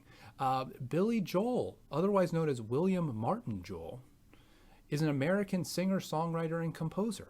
This compendium, Wikipedia, is just chock full of information that I just cannot believe that it's freely available to anyone that wants to get it. It's really, truly remarkable. Well, upon reading this Wikipedia article, I've discovered that Billy Joel is in fact a rock and roll artist.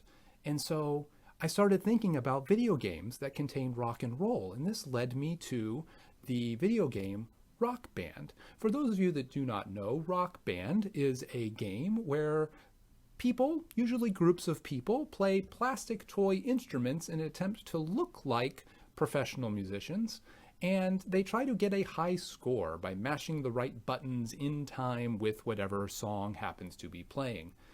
All the while, these creepy, animatronic, poorly animated band plays behind you, trying to distract you and keep you from your goal of playing the song successfully.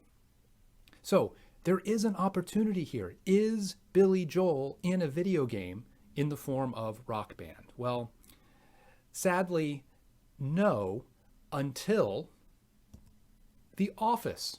That's right, The Office, the American sitcom TV show spin-off of the vastly superior British sitcom from 2005 to 2013. In an episode of The Office from season 6, episode 25, entitled The Chump, we get the following clip. Oh, I gotta go. Text me later. I'm really too tired to do this. Me too. Then let's just not do this. Do you have any idea of the risks involved? Hey, Michael. Hey. We were wondering if you'd like to have dinner with us tonight in our home and play with our baby. We could order in from Hooters. Oh, Hooters to go. Nice. We can watch a movie and play Rock Band. Billy Joel Rock Band. That exists? Yes. Okay, well, I'll have to take a rain check, but thanks for the offer.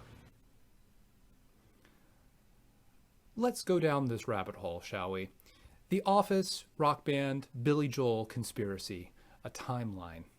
That episode of The Office first aired on May 13th, 2010. The following day, on May 14th, 2010, Entertainment Weekly recapped the episode on their website. The critic said, quote, "Nor did he respond when Jim and Pam invited him over for dinner and Rock Band Billy Joel," which, let's hope, never actually exists, ever. Well, it turns out it didn't exist at the time. In an interview with Billy Joel in USA Today a few months later, October 20th, 2010, Billy Joel says this. The critic wrote something like, "God forbid that should ever happen. So I called my people and said, get me on that Rock Band game. Then I wrote the critic, saying that every time I get a check, I'll give him a nod." Well, less than a week later, Rock Band 3 was released on October 26, 2010, but there was no Billy Joel. Then, finally, in December 14, 2010, Billy Joel The Hits Rock Band Edition was released. Coincidence? I don't think so. Season 6, Episode 25, otherwise known as the number 625, if we consult page 625 of the good book, we will find the song Leningrad. One of the lyrics on the song Leningrad is, "And in that bright October sun, we knew our childhood days were done." Returning to the episode number 25, 25 is one less than the number 26. Returning back to the full Season 6, Episode 25, number 625, we can again go back to Leningrad. Leningrad was on the album Stormfront. And also on the album Stormfront was We Didn't Start the Fire. Fire famously ignites paper at 451 degrees Fahrenheit. So, of course, we subtract 625 from 451 to arrive at 174. On page 174 of the good book, we also see the song Miami 2017. And of course, 2010 is famously just 7 years before 2017. Do you see where I'm going with this? You must see it. I'll point it out to you. October 26, 2010, that's the day that Rock Band 3 was released. Oh, but some of you will say that the Rock Band Billy Joel edition didn't come out until December 14th, 2010. Where's the proof? Well, haha, I'll show you the proof. If we convert that date into a string of numbers, we get this. But we can't forget the all-important 625 from the Office episode. So we add those two numbers together, we get 12,142,635. Ha, but don't think of it as a million number. No, we have to divide it into a series of two-digit numbers. And then from there, we can then modulate this mod 12, just like any good music theorist would, to get the number 0, 2, 2 repeated, and then 11. So now we can compare that and convert it into notes and get C, D, B. And then, if we look at some Billy Joel songs, we'll see that here it is, C, D, and B, right at the end of a verse of Only the Good Die Young, a song by Billy Joel. So now that we know that C, D, B is Only the Good Die Young, we think about it and we think, oh, well, The Office was a good show, and it died young because it was only 8 years old. Do you see where I'm going with this? Billy Joel saw a review of The Office. The Office mentioned Billy Joel.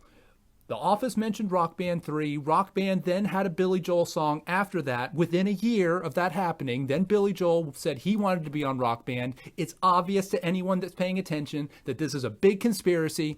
And yes, Steve Reich also wrote some music. Thank you, good night, and I'll take your questions.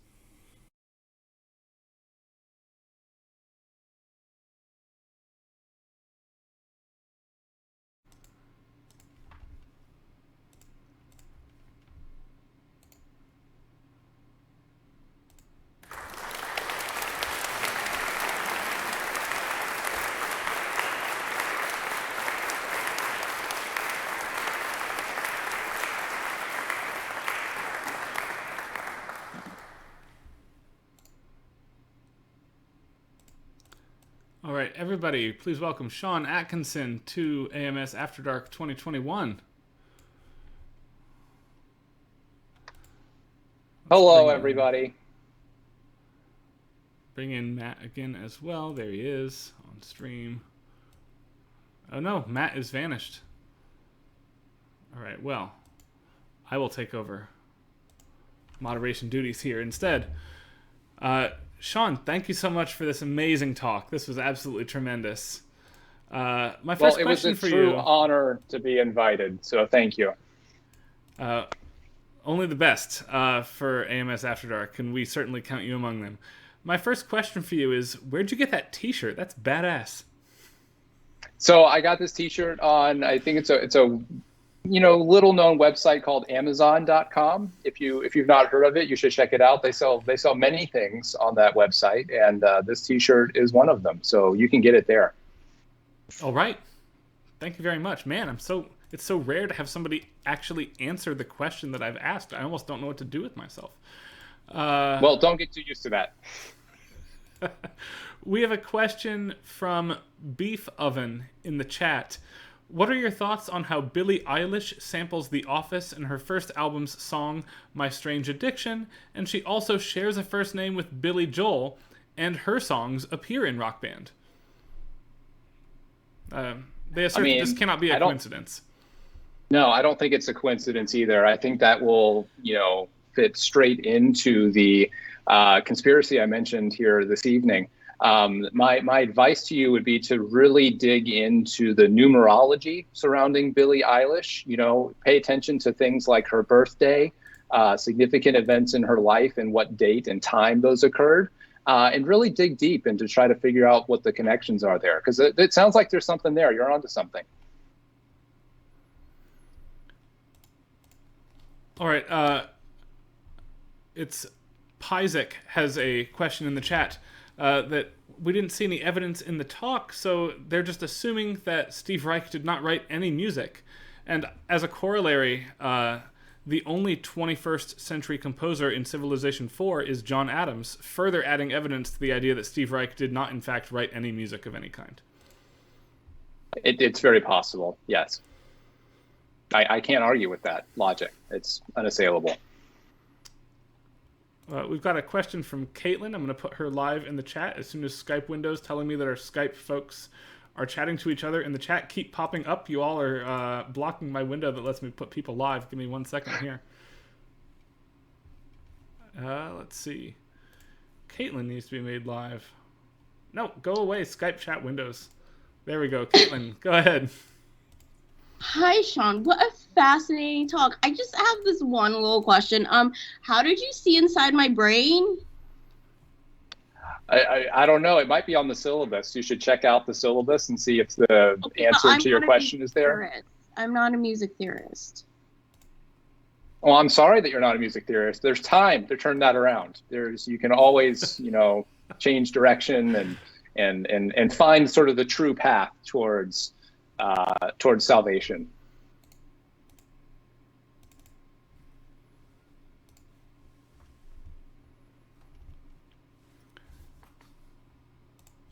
All right, other questions for Sean? I have a question. All right, let me put you live so you can ask it. Ashley, go ahead. It's a relatively quick question. I was just wondering why you didn't address every single person in every single situation that was referenced and we didn't start the fire, and how that applies to your theory here.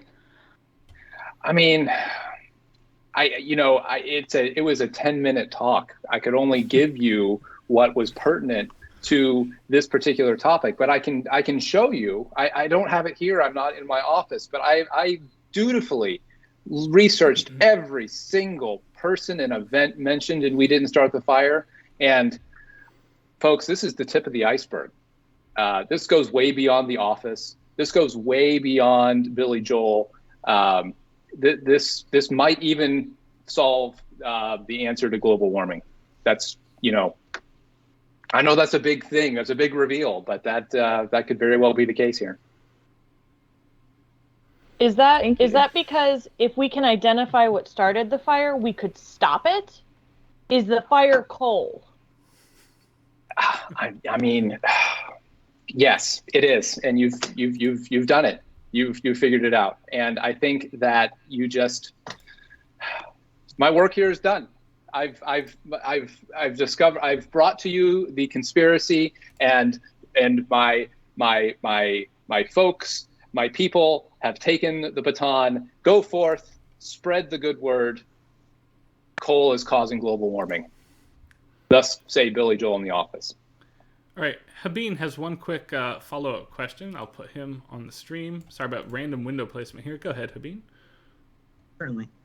So I think someone has just commented that papers are in dialogue in this conference, and I would agree that this may even include my paper in dialogue, because as you've mentioned, Steve Reich may or may not have written some music. Under the assumption that he did write some music, it's famously known that that Steve Reich wrote some music for clapping, in particular the clapping that was seen in the beginning of in the Navy. That clapping sequence that was discussed, that was translated ingeniously to Morse code by Music Theory Augmented. And in that talk, we see the notion of the navel gaze. And if you think about the placement of Rock Band and how the instruments are then placed there, you also have these animatronic figures that are often gazing into the crowd and perhaps even gazing at you. This sort of intimate connection that can seem uncanny, can seem like anxiety-inducing. In particular, it may be focused on your midriff. For example, if you're playing the drums and your midriff is exactly in the line of the TV view. And in that sense, within Rock Band, when you're playing the drums or the guitar, there are famously predominant chords in the music, because all music is predominant. And I would think that Billy Joel also wrote music, and that music is all predominant. So I don't have a question. This is just me saying that our papers are indeed in dialogue. Everyone's in this conference. Thank you for pointing that out. Everything is connected. Everything. Yes. Everything. Thank you. Everything. Absolutely. I think we're going to have to move on for the sake of time. But one more big round of applause to our keynote speaker, Professor Sean Atkinson, everybody.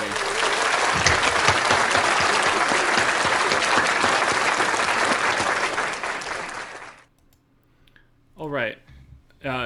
Is Matt around to introduce our next speaker, or do I need to? Yes, he is. Okay. No, good. I don't need to wing it again. That's fantastic. Because Matt is better at that than I am. That's why he gets to be the top window. Check that out. Look at me. I'm sorry.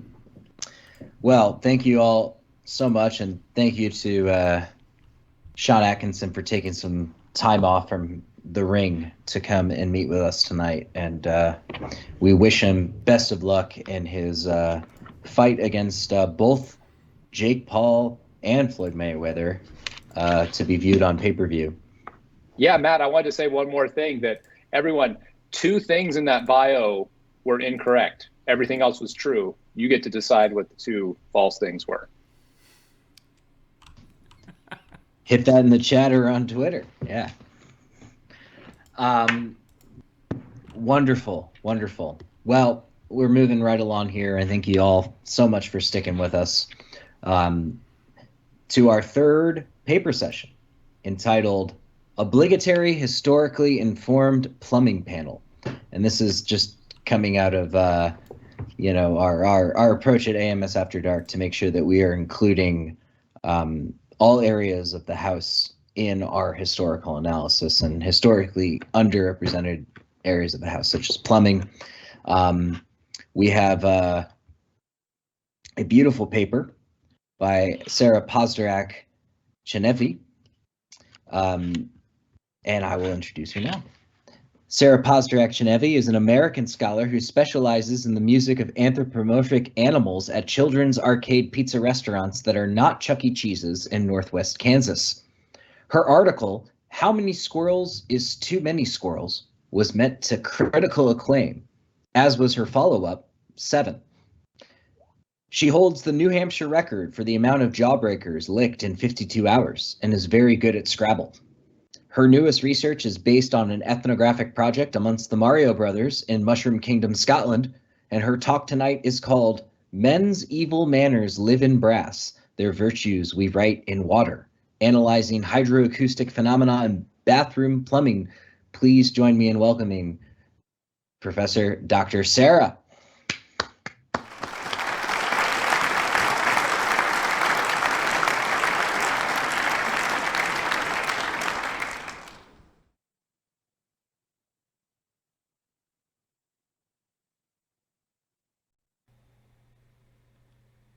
Men's Ryan, evil you can just manners make live this in totally brass. full screen. Their virtues I'm fine with we that. write in water.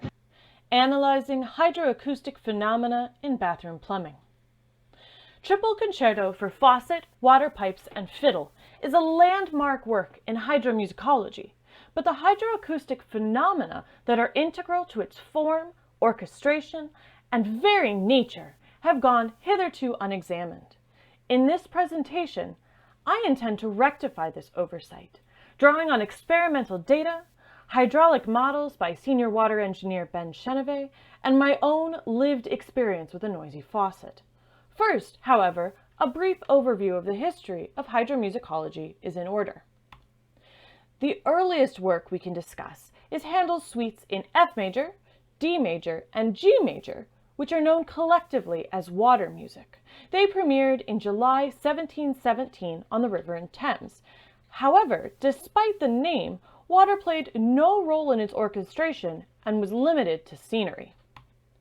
Next, we can discuss the hydrocrystallophone, also known as the glass harmonica, the glass armonica, the glass harmonium, the hydrodactylopsychic harmonica, or bowl organ, which consisted of bowls or goblets made of glass, which were rubbed with wet fingers to produce sound. The instrument dates back to at least the 1740s, and Benjamin Franklin himself invented a mechanical version of the instrument in 1761. Composers such as Mozart, Beethoven, Donizetti, and Saint-Saëns wrote works for the instrument. However, despite its acclaim, there was a fear that the instrument caused players and listeners to go mad, which was recorded in Allgemeine Musikalische Zeitung. And also, unfortunately for our purposes, the role of water was generally limited to wetting the performer's finger or fingers. Let us now turn to a history of the work in question. It was recorded at an unknown date in a backstage bathroom somewhere in Silesia. The terminus ante quem for the work is November 24th, 2012, and it was later arranged for string quartet Saint-Plomberie, published on SoundCloud. Let us now listen to the masterwork itself in the authoritative recording by composer and performer Jacek Dzwonowski.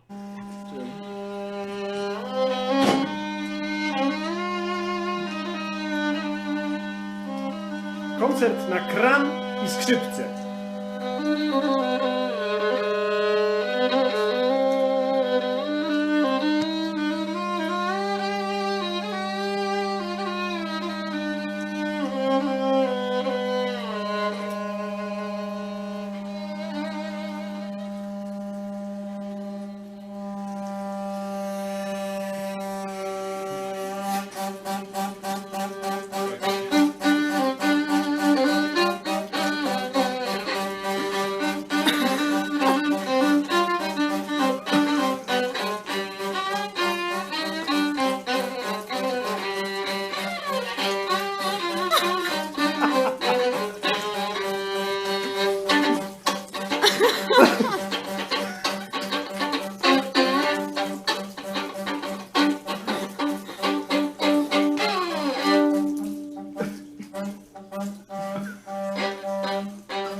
There are two distinct hydroacoustic effects at play in Triple Concerto, and they bifurcate the work into a bipartite structure.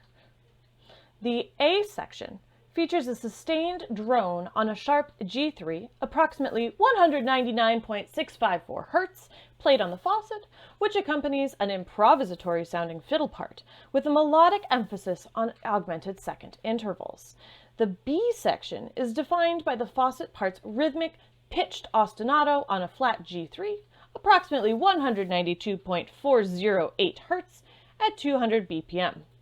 The shift between the two is marked both orally and visually, as Jvanovsky fiddles with the faucet in both the literal, he continues to play his fiddle, and the colloquial, he adjusts the faucet, senses. To identify the mechanism for the faucet drone, I turned to the plumbing and heating expert Richard Trethewey of This Old House, whose video on noisy faucets explains that, in most cases, a noisy faucet is caused by something, often a worn washer, vibrating inside a partially closed valve. The second phenomenon, the rhythmic faucet sound, was identified as water hammer by Ben Chenevey. In order to prove my theory, I attempted to replicate the faucet drone by manually degrading the internal washer in a valve, or, in other words, I hoped to create prepared plumbing. In order to do so, I drove to Hartville Hardware, the largest independently owned hardware store in America, conveniently located between Akron and Canton, Ohio, to purchase supplies. In the second picture, you can see my experimental setup, which included an adapter that fit the threads for the faucet aerator, a washing machine hose, a threaded fitting, a 1/2 inch to 3/4 inch bushing, and finally the faucet. Finally, in an attempt to recreate the effects of aging and wear on the faucet through the use of multiple tools, including the utility knife seen in image 3. Unfortunately, I was unable to generate a pitch from this faucet valve. However, an upstairs shower head does intermittently produce pitches, as seen in these videos. The first demonstrates the shower head's ability to sustain a pitch at a flat E-flat 5.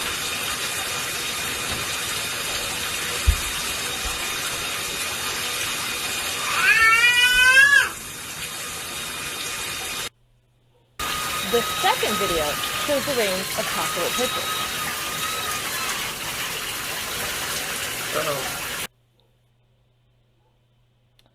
Despite my best efforts to replicate the aging effects of time and entropy with a utility knife, some needle-nose pliers, and a screwdriver, even the economically priced $10 valves sold at Hartville Hardware appear to be too well constructed to work the washers loose enough to vibrate and therefore create sound.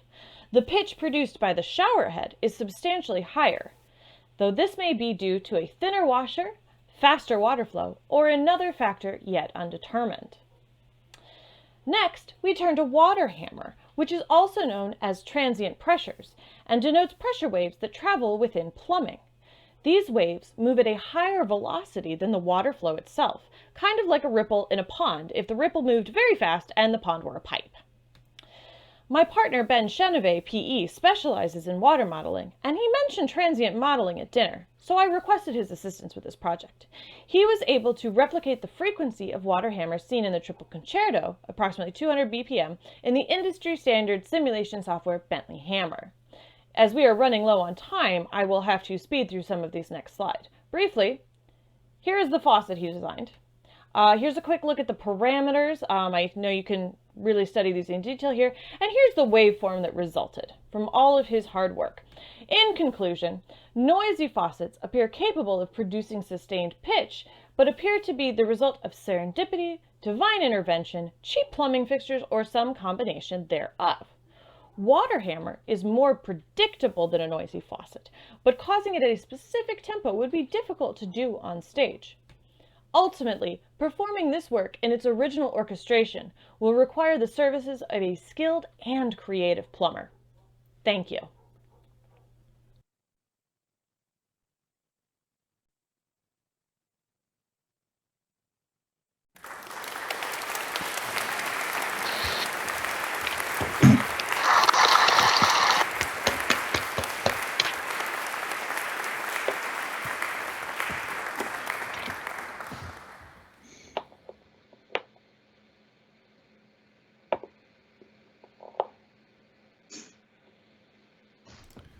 All right.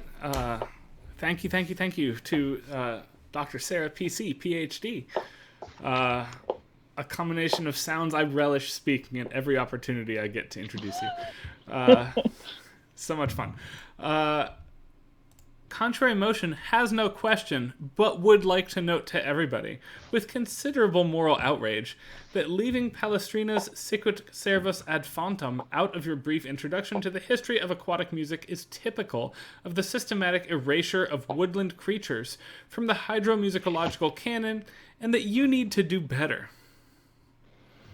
I really do need to accept full responsibility for this. My preparation for this part was like, oh, I remember this thing. Let me add a slide. And unfortunately, because I am no longer affiliated with the university, I couldn't search JSTOR for water music. So that was very disappointing. So what I'm really saying here is that cutting graduates off from our JSTOR and stuff is garbage. I think we can all agree with that. I think so as well. Frank Lehman has a question. What's the etic versus emic distinction like for bathroom ethnography? I suggest that the etic perspective would be from someone like a plumber or indeed a water modeler who's looking at this from a professional and more large-scale systemic view, but without really the personal experience. Whereas the emic perspective would be of the person who is familiar with the plumbing itself. So, for instance, we actually experienced both in the issue with the shower, because we could both understand most of the function behind it, understanding the plumbing, but also we knew that that shower produced specific funny noises because it shares a wall with our bedroom.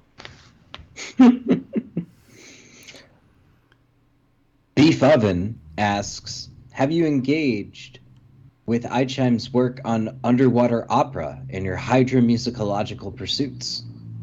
I have not. As I live in landlocked Ohio, it is a little bit difficult. I suppose you could do it in Lake Erie.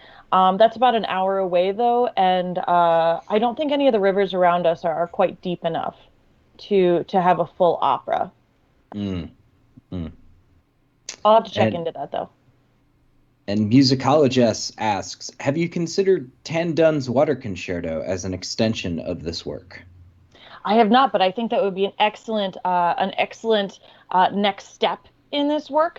Other things that involve the use of water to create sounds, I think would be particularly appealing to my children who enjoy making messes.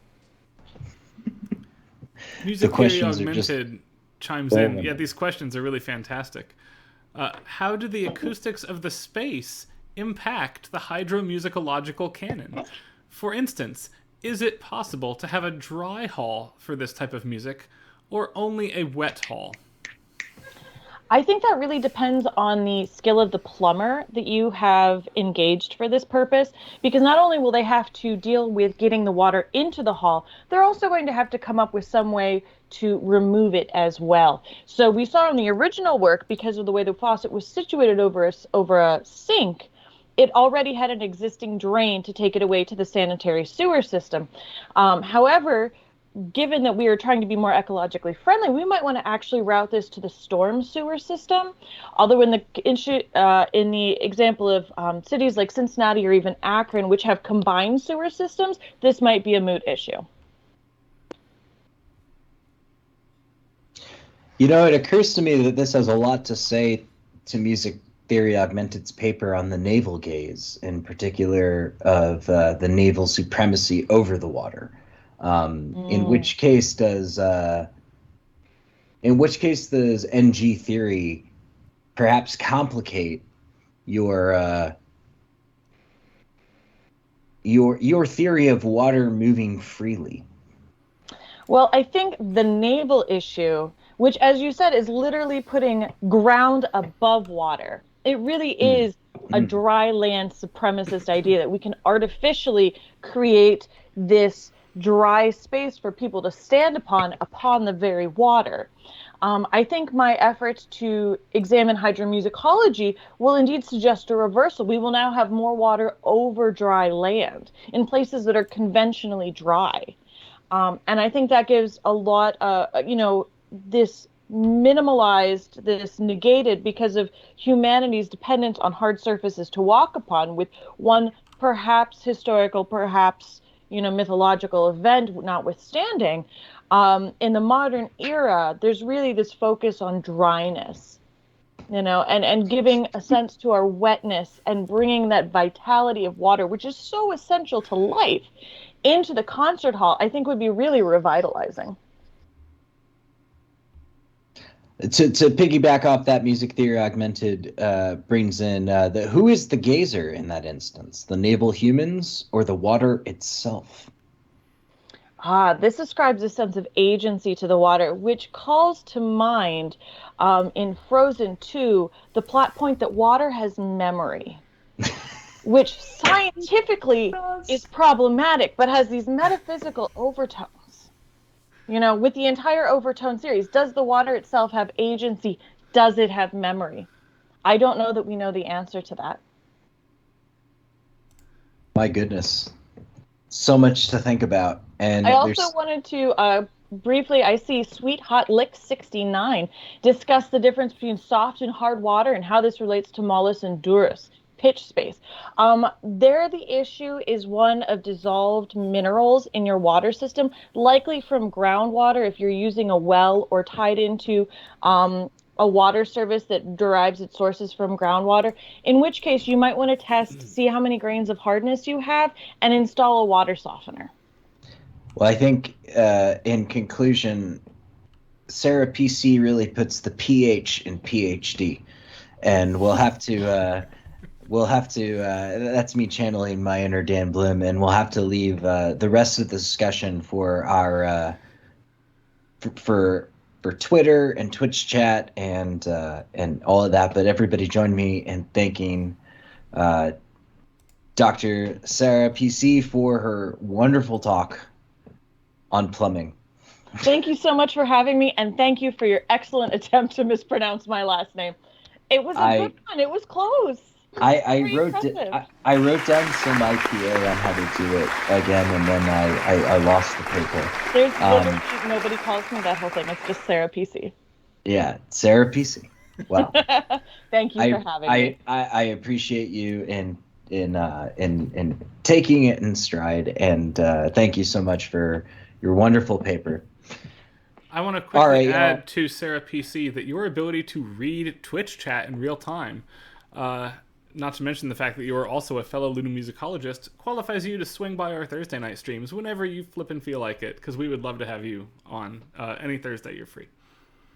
Excellent. I'd love to. Hopefully we'll have choir rehearsals over soon enough sometime. Yeah. Sounds great. Thanks.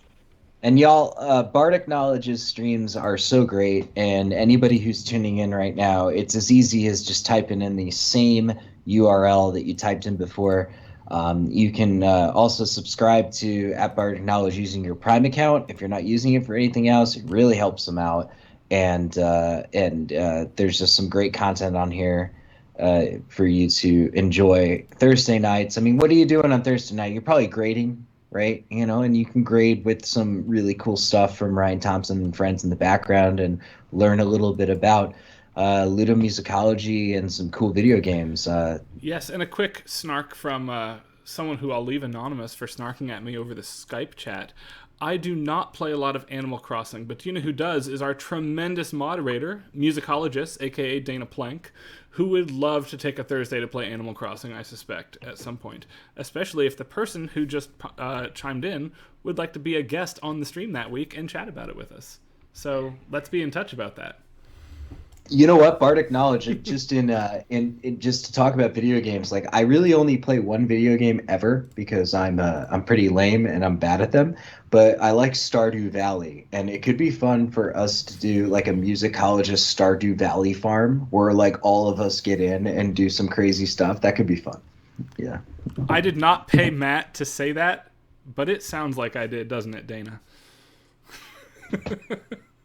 No, I just discovered this this thing called mods, and I've been attempting to download them, and yeah, we should have a what SimCity build it. Oh yeah, I think I should be on Twitch more, but Okay, let's y'all. introduce our next person.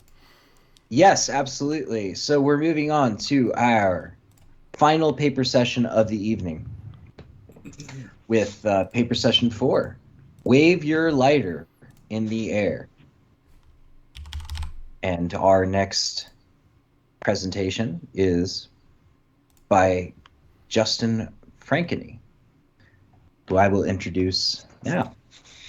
Justin Frankeny was born during inauspicious times. He has erstwhile survived at least 3 potential doomsdays, including Y2K and 2012. Perhaps it was this experience of his constantly impending doom that inspired him to pursue a career investigating the important questions in life.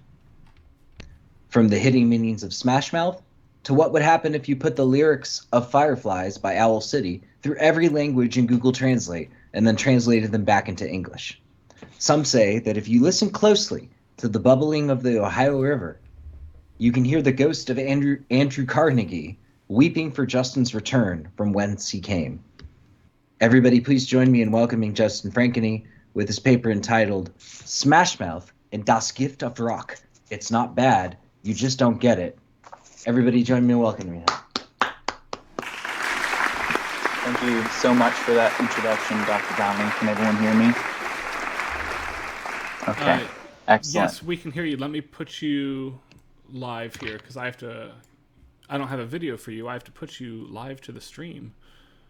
And I am running ever so slightly behind doing that.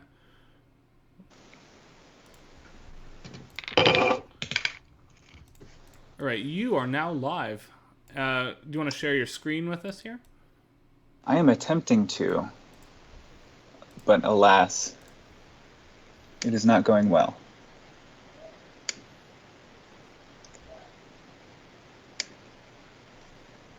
Can you see anything yet? I can see that, yes. Oh, wait, but now it went away. And now I see it again. Okay. Let me put it to the stream for everybody.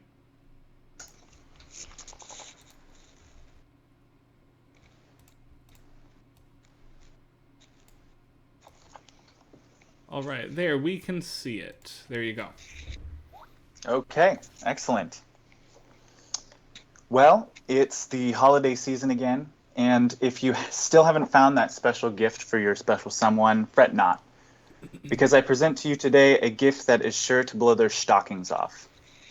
For a gift that simultaneously says, Merry Christmas, and money is a tool of control invented by the archons and implemented by your banking families, look no further than the gift of rock. This Christmas album, released by self-proclaimed ska punk band Smash Mouth in 2005, is sure to prompt your loved ones to contemplate all of the most philosophical questions like, is this real? And why? Sadly, this album has never gotten the credit it deserves as a masterpiece of its times.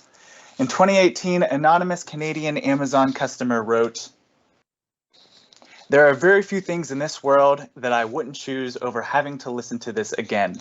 If I was on the edge of a bridge and someone passed by playing this CD, that alone would be enough to jump. This is also the perfect way to ruin a Christmas party. Recommend to anyone who enjoys seeing people's days ruined. Thanks, Smash Mouth. You're sick and all-star." End quote. Oh yeah? Well, that's just like your opinion, man. If I know anything about music, I know this album is great. Trick question, I know everything about music because I'm a musicologist. Therefore, for the remainder of this paper, I will demonstrate why I like this album and why you should too. The great Heinold Schenkberg once said, "Wenn es Deutsch ist es gut." Building on Schenkberg's argument, I contend that the gift of rock should actually be interpreted as Das Gift of Rock, which translates from German to the poison of rock. Contrary to its outward appearance as a nutmeg-flavored cash grab, I will demonstrate that Das Gift of Rock is actually a biting criticism of the culture industry and the values of rampant commercialism promulgated by the rock genre and the Christmas season. So perhaps anonymous Amazon customer is right about one thing. Get ready to have your Christmas party ruined.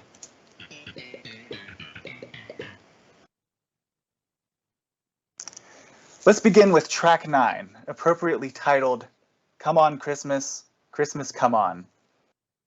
Originally performed by the greatest Beatle, Sir Ringo Starr, Smash Mouth's cover begins in a blues-inflected B mixolydian. After a brief instrumental introduction, we are launched straight into the chorus. Singer Steve Harwell, may his career rest in peace, repeats the titular phrase, "Come on Christmas, Christmas come on," after which the guitars ascend chromatically to a C-sharp chord to begin the verse.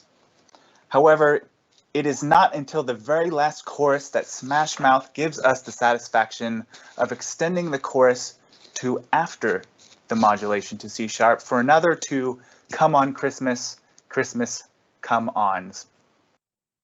Take a listen, and hopefully the sound works. Let me know. Christmas, Christmas, come on. Come on, Christmas, Christmas, come on. Come on, Christmas, Christmas, come on. Come on, Christmas, Christmas, Christmas, come on. I'm going to take a brief pause for a second to see my friends in the Skype did the audio work. Ah, excellent. Okay. To continue.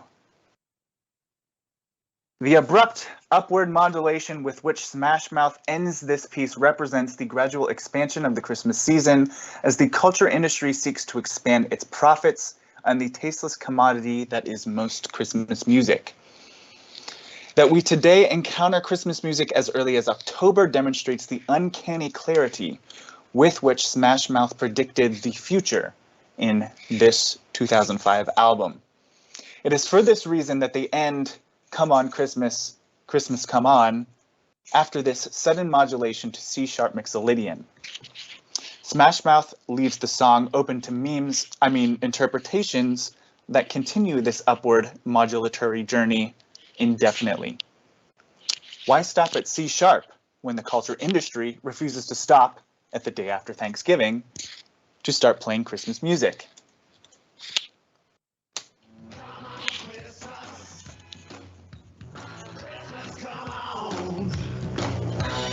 Come on, Christmas, Christmas, come on. Come on, Christmas, Christmas, come on. Come on, Christmas, Christmas, come on. Come on, Christmas. And the chords start coming, and they don't stop coming, and they don't stop coming ad infinitum. Similarly, Smash Mouth's cover of the classic "Christmas, Baby Please Come Home" demonstrates the extent to which the rampant Christmas commercialism is thrust upon us.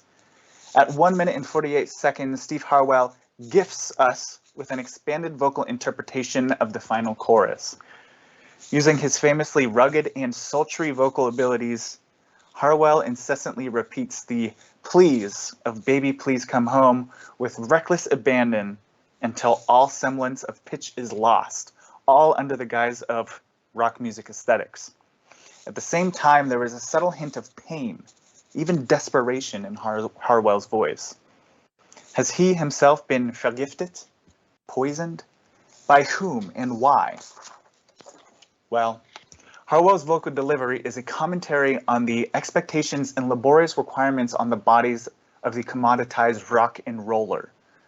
He sings to his overlords, "Baby, please come home," not because he wants to, but because he has to. And having drunk the poison of over-commercialization, his pleas descend into desperation that, for a moment, breaks the facade of complicity. If God walks away, Nothing's here. Wow, it's just my day. Please, please, please, please, please, please come home. But the question remains, who is this baby for whom Stephen croons? There's only one logical answer. The Illuminati. Smash Mouth drops subtle hints throughout this album exposing the fact that this secret organization has been behind the machinations of musical commodification as a conduit to their world order. Take, for instance, the iconography on the album cover of Das Gift of Rock. At first glance, it may appear to be a simple guitar effects pedal wrapped in a bow. But take a closer look.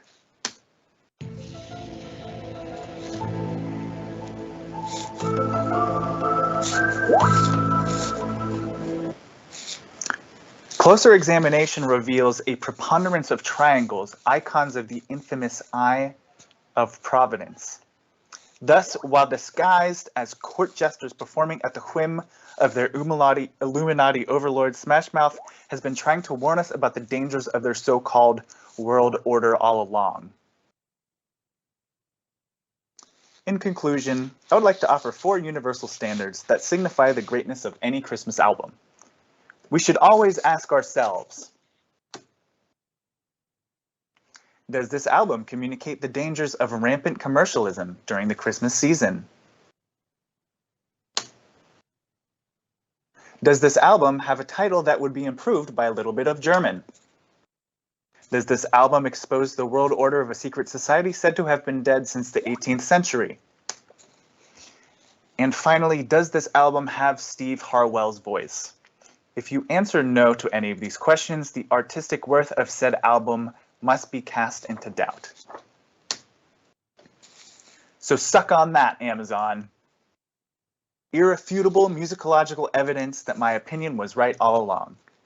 Anyway, thanks for listening, and I look forward to entertaining your comments and questions, so long as they don't challenge my narrow worldview. Thank you.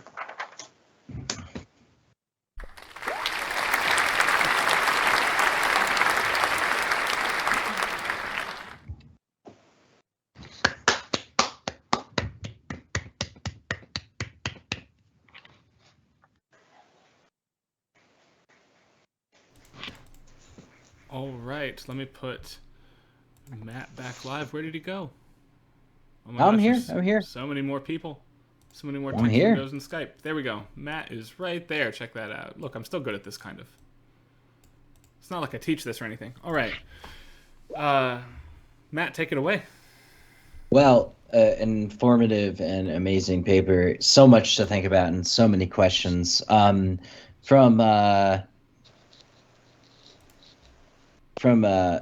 Smat the Void.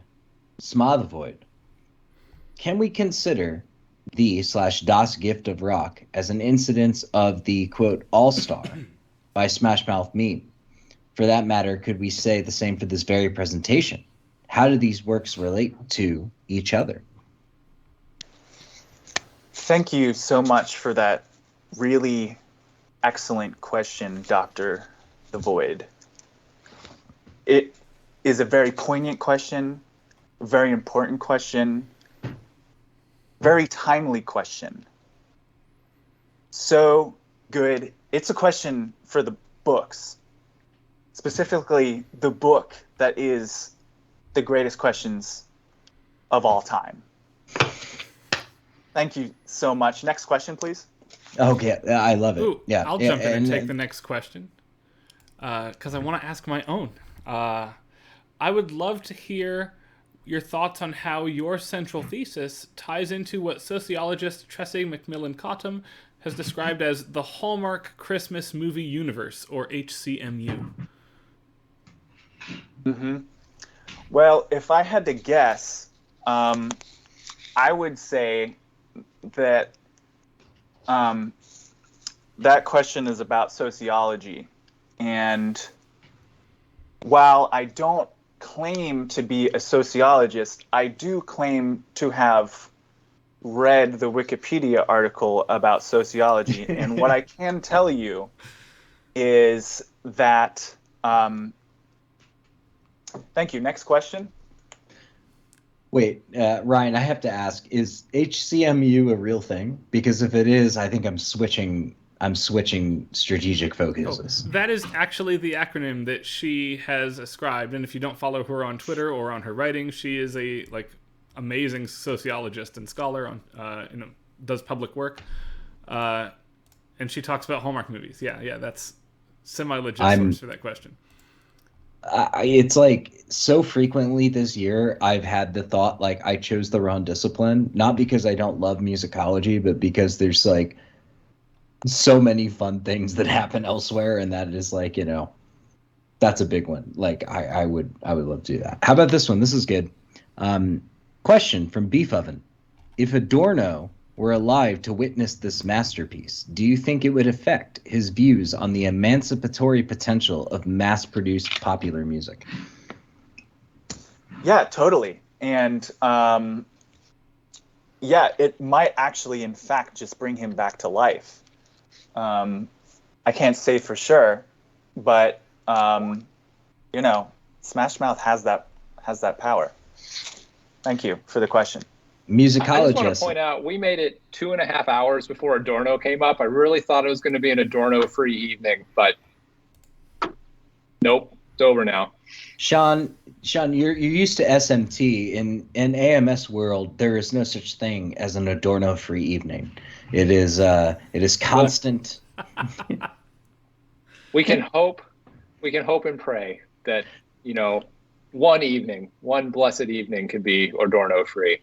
I'm editing a dissertation right now, and it's like the amount of times that I send something to an advisor and they're just like, have you read this thing from Adorno's Thoughts on Mahler? And I'm like, for fuck's sake, for screw's sake, I study popular music. Like, there's one Adorno essay that I talk about, and it's not the one on Mahler. Okay, here's a good one.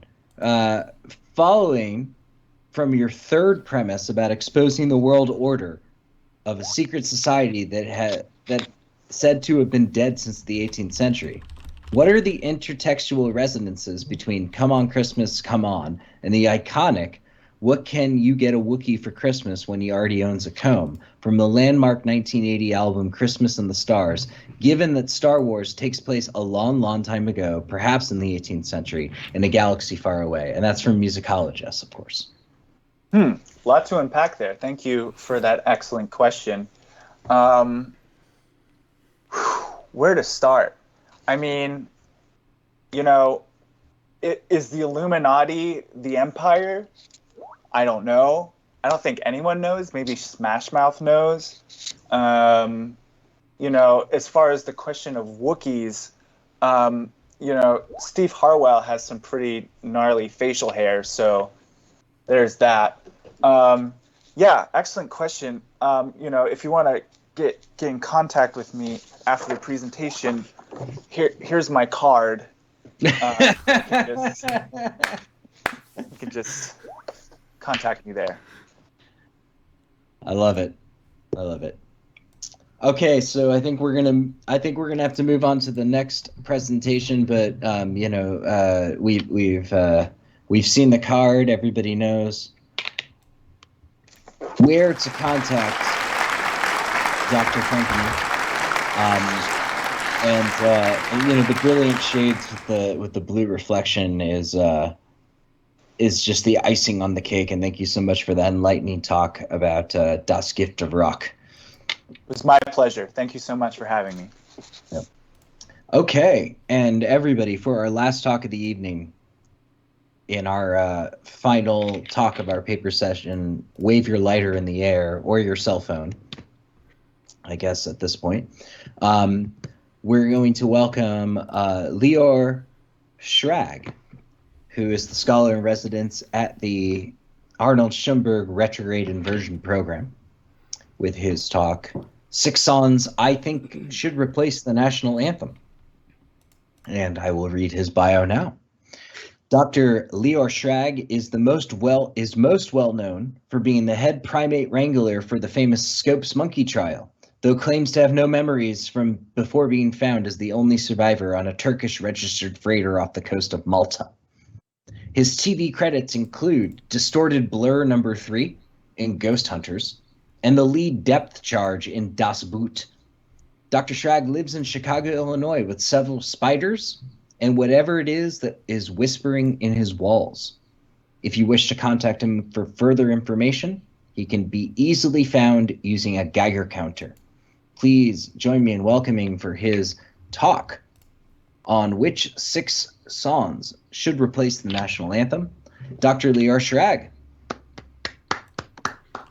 Thank you. Hello. Thank you so much. Let me add you to the to stream everyone for because nobody having can me. see you right now. I need to find you. You Oh, are one I of the folks will. that shows up as a random hexadecimal string. It is not that one. Go away. He's not even in Ohio. I just had to say that. I know I came in late to this, but I don't know what the Ohio thing is, and I'm a little concerned. Who is Is this? Nope, that's is Sarah. everybody from Ohio? Everyone's from Ohio.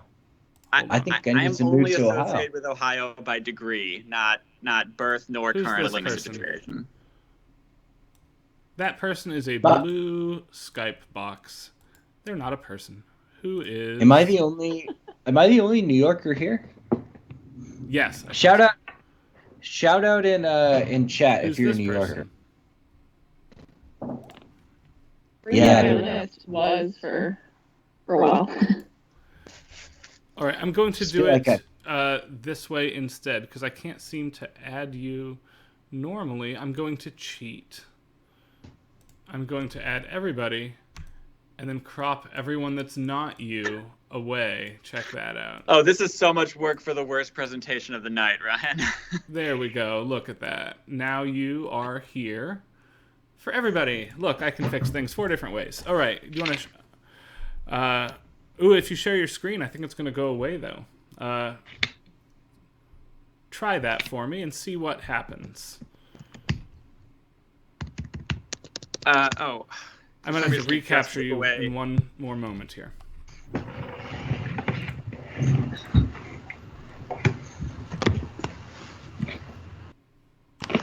I can still fix things, though, so share your screen and I'll re-fix things. Sorry about the delay, everybody, for this last talk. Technical issues on my end. Nobody's fault except mine.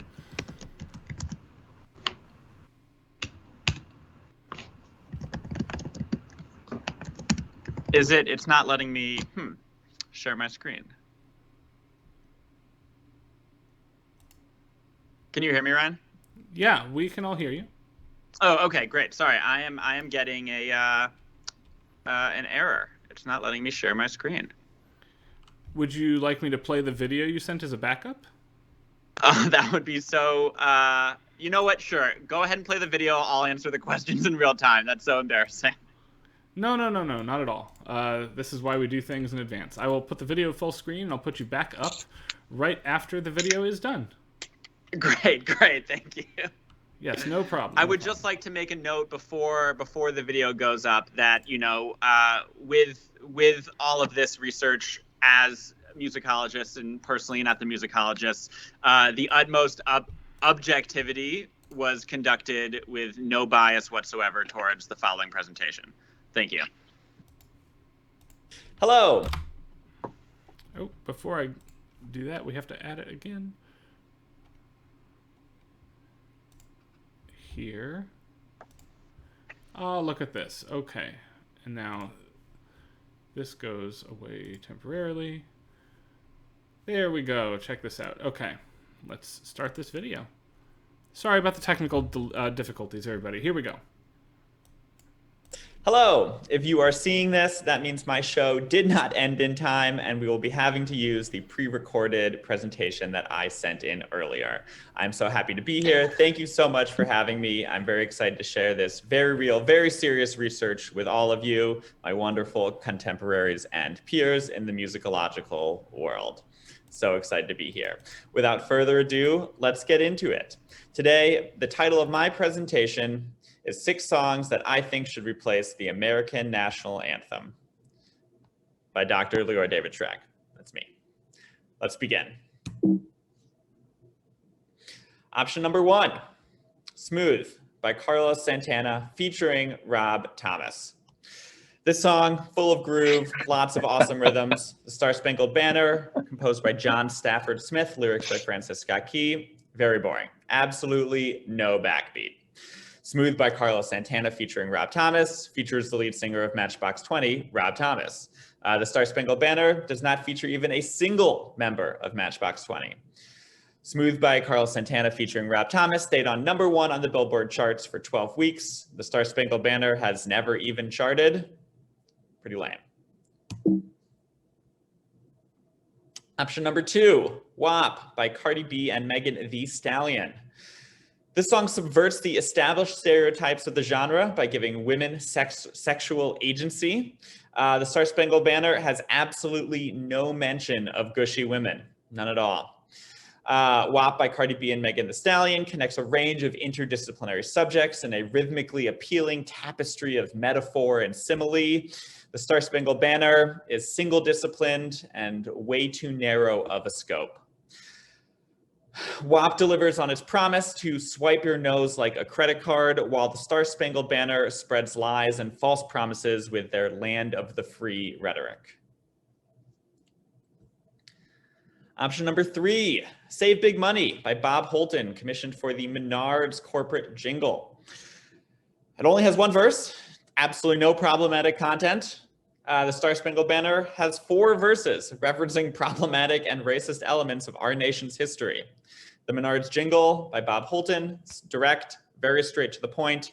The Star Spangled Banner, super convoluted, leaves you confused by the end. The listener does not know what's happening. The Menards jingle suggests big savings for your family all year round, while the Star Spangled Banner does not suggest any deals whatsoever. Pretty damning. Option number 4 is Complicated by Avril Lavigne. This song charted in the US, Canada, Mexico, New Zealand, and even Australia, while the Star Spangled Banner has only been forcibly listened to by international audiences at the Olympics. The music video for Complicated by Avril Lavigne shows everyone skateboarding at the mall, while the Star Spangled Banner does not engage with mid-90s skate culture even remotely. This song acutely addresses America's problematic relationship with its allied countries, while the Star Spangled Banner, if anything, encourages a further distancing of the country from its allies. Lots to think about. Option number 5, we have Get Low by Lil Jon and the East Side Boys, featuring Busta Rhymes, Elephant Man, and the Yin Yang Twins. This song was featured prominently in the Need for Speed video game franchise. Francis Scott Key probably doesn't even know what video games are. This song employs lyrical themes that unite all of us. For example, we all like to see ass and titties, and the Star Spangled Banner relies way too much on nationalism rooted in colonialist rhetoric and genocidal nostalgia. For example, their blood has washed out their foul footsteps and pollution. Yikes, guys. In 2007, I grinded with Hannah Preston at the Sadie Hawkins dance to this song. I have never grinded to the Star Spangled Banner. Just something to think about. And lastly, it brings us to our final option, Truth Hurts by Lizzo. This song begins with a thoughtful yet aloof critique of our founding fathers. Why men great till they gotta be great? The Star Spangled Banner offers zero criticism of the power struggles that led us to our nationhood. Truth Hurts by Lizzo features an epic flute solo. There are no instrumental solos at all in the Star Spangled Banner. Very boring. Truth Hurts has been performed on SNL. The Star Spangled Banner has never featured on any televised sketch show. And ultimately, Truth Hurts by Lizzo is just a bop. While the Star Spangled Banner comes in at a 0 bopability on the Dr. Leroy David Tragg bopability index. This is very real. You can find it in the Grove right next to Hornbostel and Sox. So bringing us to our conclusion, our national anthem sucks. It's super racist. It was contrafacted from a British folk song, which doesn't even remotely embody any American art forms or uniquely domestic approaches to tonality and rhythm, and ultimately does not slap. This is my presentation today. I hope that this has given you all something to think about, some options for the future. I am very open to hearing from the respondents, my fellow committee members, as well as all of you about any suggestions for further options to replace our national anthem. And let's get that petition started to get President Biden to really consider this movement. Thank you so much for your time today.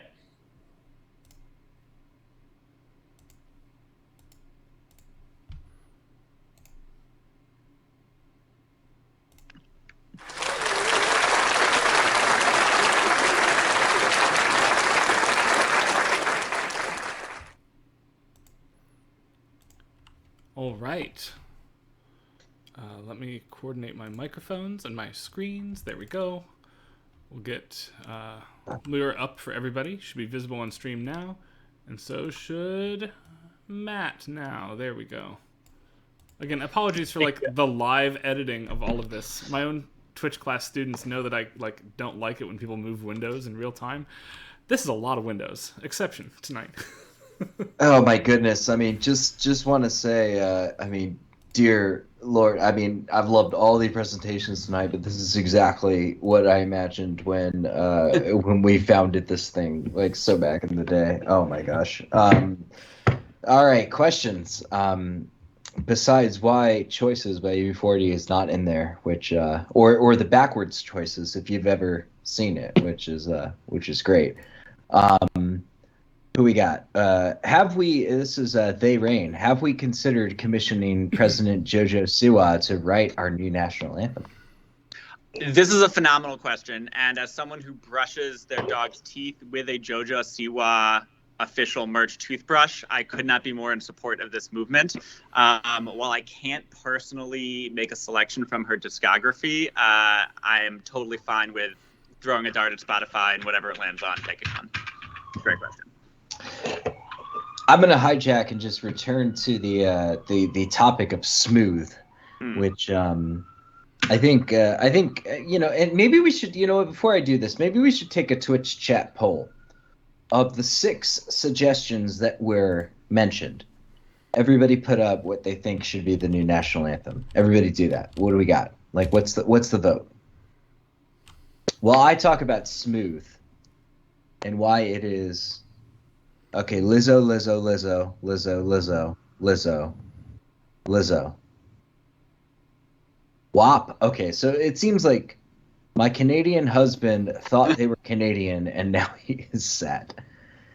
It seems like Lizzo is winning. So can you, why don't you, you gave us 6 options. Why don't you give us why Lizzo is the superior option? I'm honestly a little surprised by these results. While I'm very thrilled that our new national anthem will be "Truth Hurts" by Lizzo. I was really personally gunning for the Matchbox 20, Smooth, yeah, or the Menards. I also will give a shout out to whoever in the comments. I think it was Contrary Motion suggested "Happy Birthday." This is an amazing option because everyone gets to feel good about themselves every single time because they think it's their birthday. This is fantastic. I'm just catching up on the comments. Here's the thing about the Lizzo selection. I don't know a single person that I have met that has any objection to this song in any remote acceptable way. This would be not only superior in terms of our global digital takeover of other nations in any kind of shared context, i.e. the Olympics, Euro Cup, the weird America vision thing that we're trying to start because we can't be as cool as Europe. All of this stuff, everyone would bow down to Lizzo, and it would enhance our nationhood so much more. I fully support it. It's a great choice. I'm just imagining someone winning a gold medal in smooth playing, and it's giving me life. Like, I want that to happen more than anything I've wanted to happen in my entire life. Like, I would actually propose a split anthem, and for the Summer Olympics, we use Smooth. For the winter, we can use Truth Hurts. Oh, well, I like it. Yeah. Because there's really nothing like standing outside like the hot Beijing sun after you just ran, 5,000 kilometers and hearing, man, it's a hot one out there. I feel like it would really bring the moment full circle.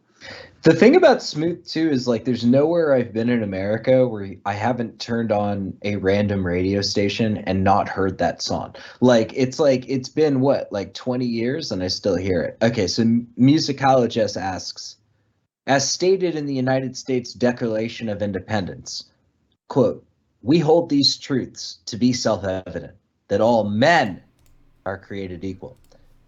So I fear that we may be unable to reconcile the intentions of the founding fathers with the songs of such female empowerment such as WAP Complicated, Truth Hurts, and the Menards theme.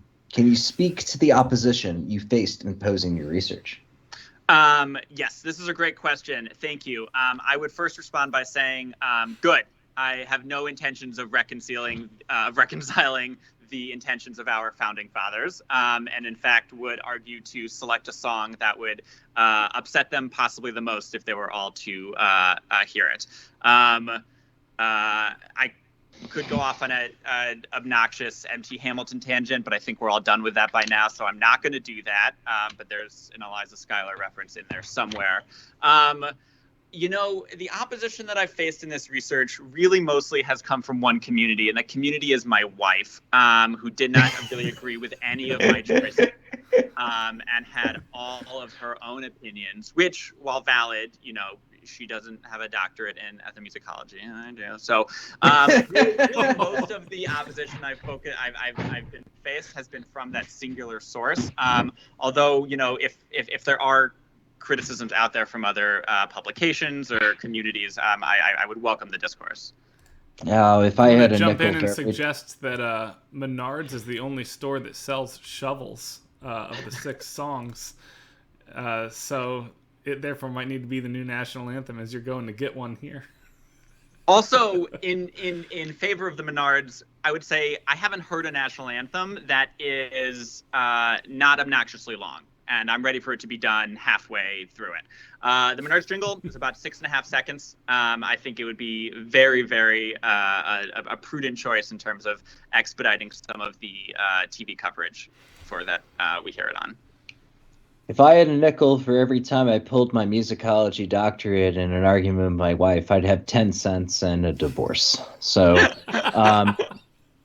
all right, Dizzy Fingers 42. Question. Given the USA's its complicated relationship with both our international counterparts and internal interpersonal issues, wouldn't complicated force us as a nation to engage in significant introspection that may cause us discomfort and should thus be avoided at all costs? It's an interesting idea. I would posit that instead of avoid the conflict, we lean into it and see what that can reveal about us as a society and potentially, hopefully, encourage more positive international relations. I also really like the idea that someone mentioned in the comments. I won't take credit for it. I can't find them to cite them, but shout it out if that was you. That is the only national anthem option suggested by a non-native born American, and I think it would say a lot to establish our national anthem from a artist not of this country. Leor, I mean, just to piggyback on the Avril Lavigne thing, are you aware of the conspiracy theory that she's been replaced with a double? I do. I am aware of it, and in fact, it is my favorite conspiracy theory. No, it's by far the best. I mean, of all of them, it's I would say the most harmless and also fun to really get behind, as opposed to some others that are clear gateways to some nuttiness. Yeah, I think all the evidence is there, especially if you listen to the new song that she just released or teased out a couple days ago on TikTok. That's not the Avril that we fell in love with. And certainly not the one that I did. Something is up there. Thank you for bringing that to our attention, Matt. It's been a ride. So we'll continue this conversation at the Yale party that we're all going to crash later because we all know somebody who went to Yale, and we'll continue it there as we make the senior scholars uncomfortable with our discussions of TikTok and such. But thank you so much, Dr. Schrag, and thank you everybody for joining. And I think we're going to move on to the final part of this session for those of you who are left, which is the presentation of the AMS After Dark Awards and whatever else we feel is pertinent to do at this time. So maybe we can get Ashley and Ryan back on screen right now to help me out with this, if that's cool, Ryan. Yeah, got it.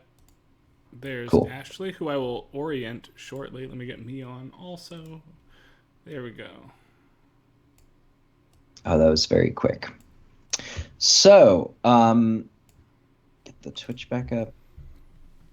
So, first off, I want to thank everybody for coming. It's such a treat to continue doing this. This was an experiment, as we say every year, that we started kind of out of the blue in Vancouver quite a few years ago, and has transformed into one of the best communities and some of the greatest friendships that I have. Thank you for everybody for joining. If anybody wants to join the AMS After Dark effort for next year, which, God willing, everything that's going on with the planet might be in person again, we'll all get to join and be in the same room. But if not, we'll have a great time online too. There's really it's a very easy application to be part of the AMS After Dark program committee or whatever, which is a DM to the AMS After Dark Twitter account with your qualifications, in which case we almost always accept. And we would love no, you don't, Beef Oven, you don't have to be a musicologist. You can be anything. It's really just to people who love the deeply interesting work that we encounter every year and love the opportunity to, poke some fun in a loving and gentle way. We look forward to coming back to a conference and having our fake badges and everything like that. In New Please. Orleans. It's going to be awesome next year. Oh, is it really in New Orleans? I didn't know that. Yeah. So y'all, I mean, It's we're the gonna have a triple crew. conference too. AMS, SMT, SEM all together.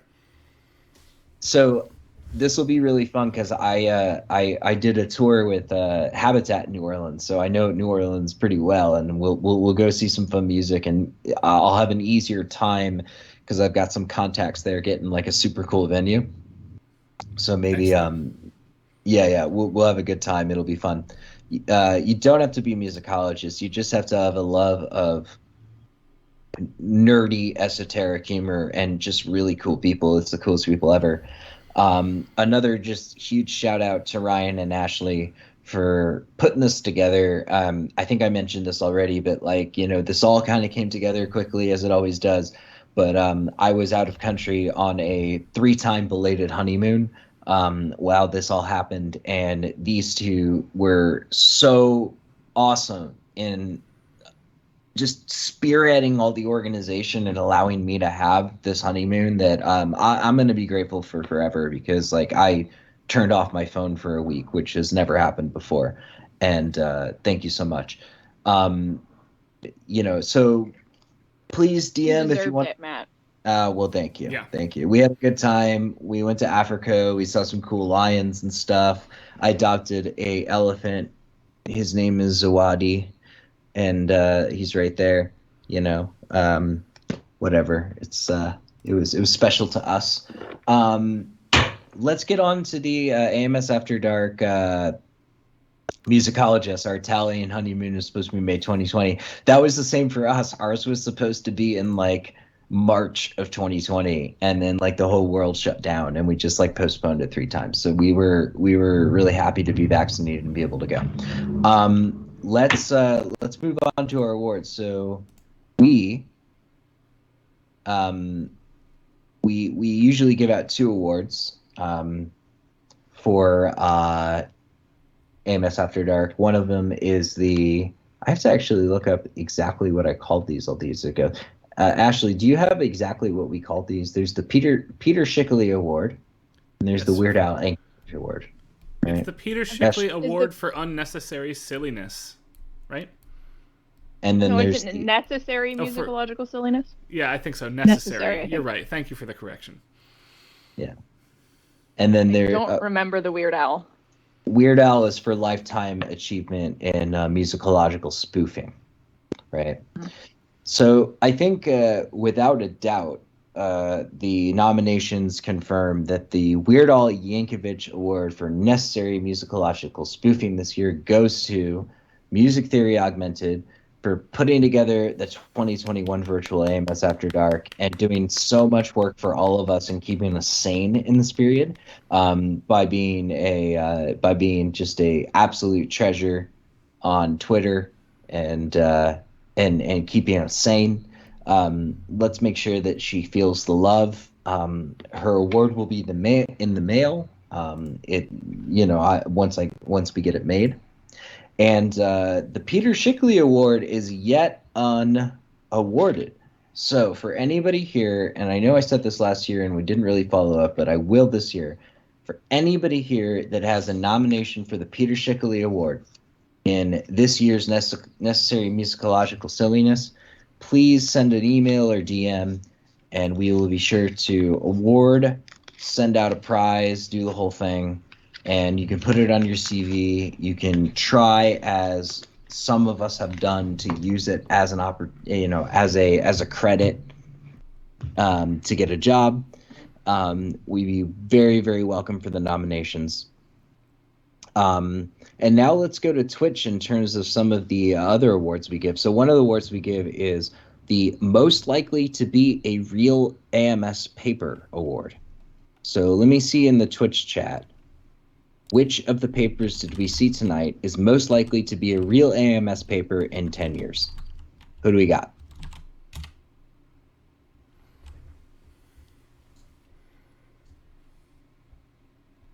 Sarah PC, first one, water pipes.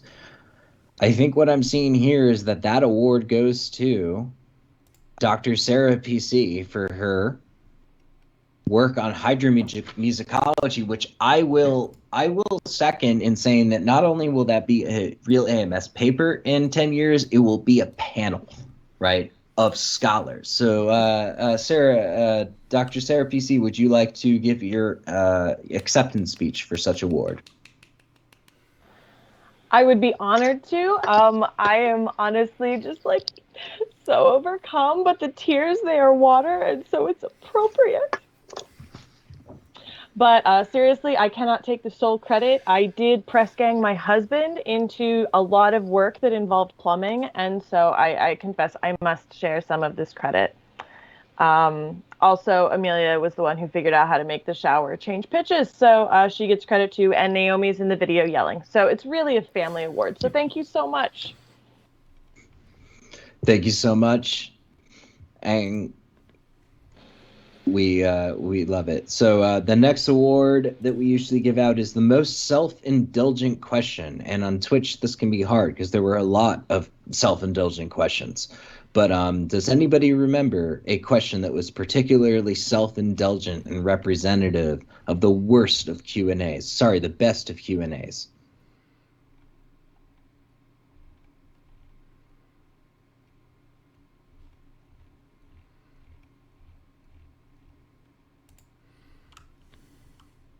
Oh, wonderful. We're bringing this up again.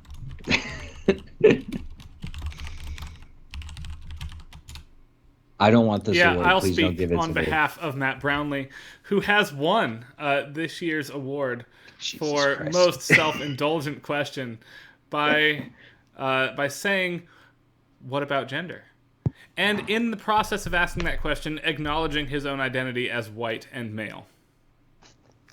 Well, I will accept it and saying that I'm ashamed of what I said, but also, yes, it fits the bill very, very well.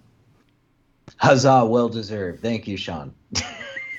And it's the fact that, I asked that in a paper that was explicitly about gender, that it was supposed to be the joke, but, I guess, in my bad seed. By the way, bad seed, Hudson Valley River cider. Very, very good stuff. If anybody cares to come.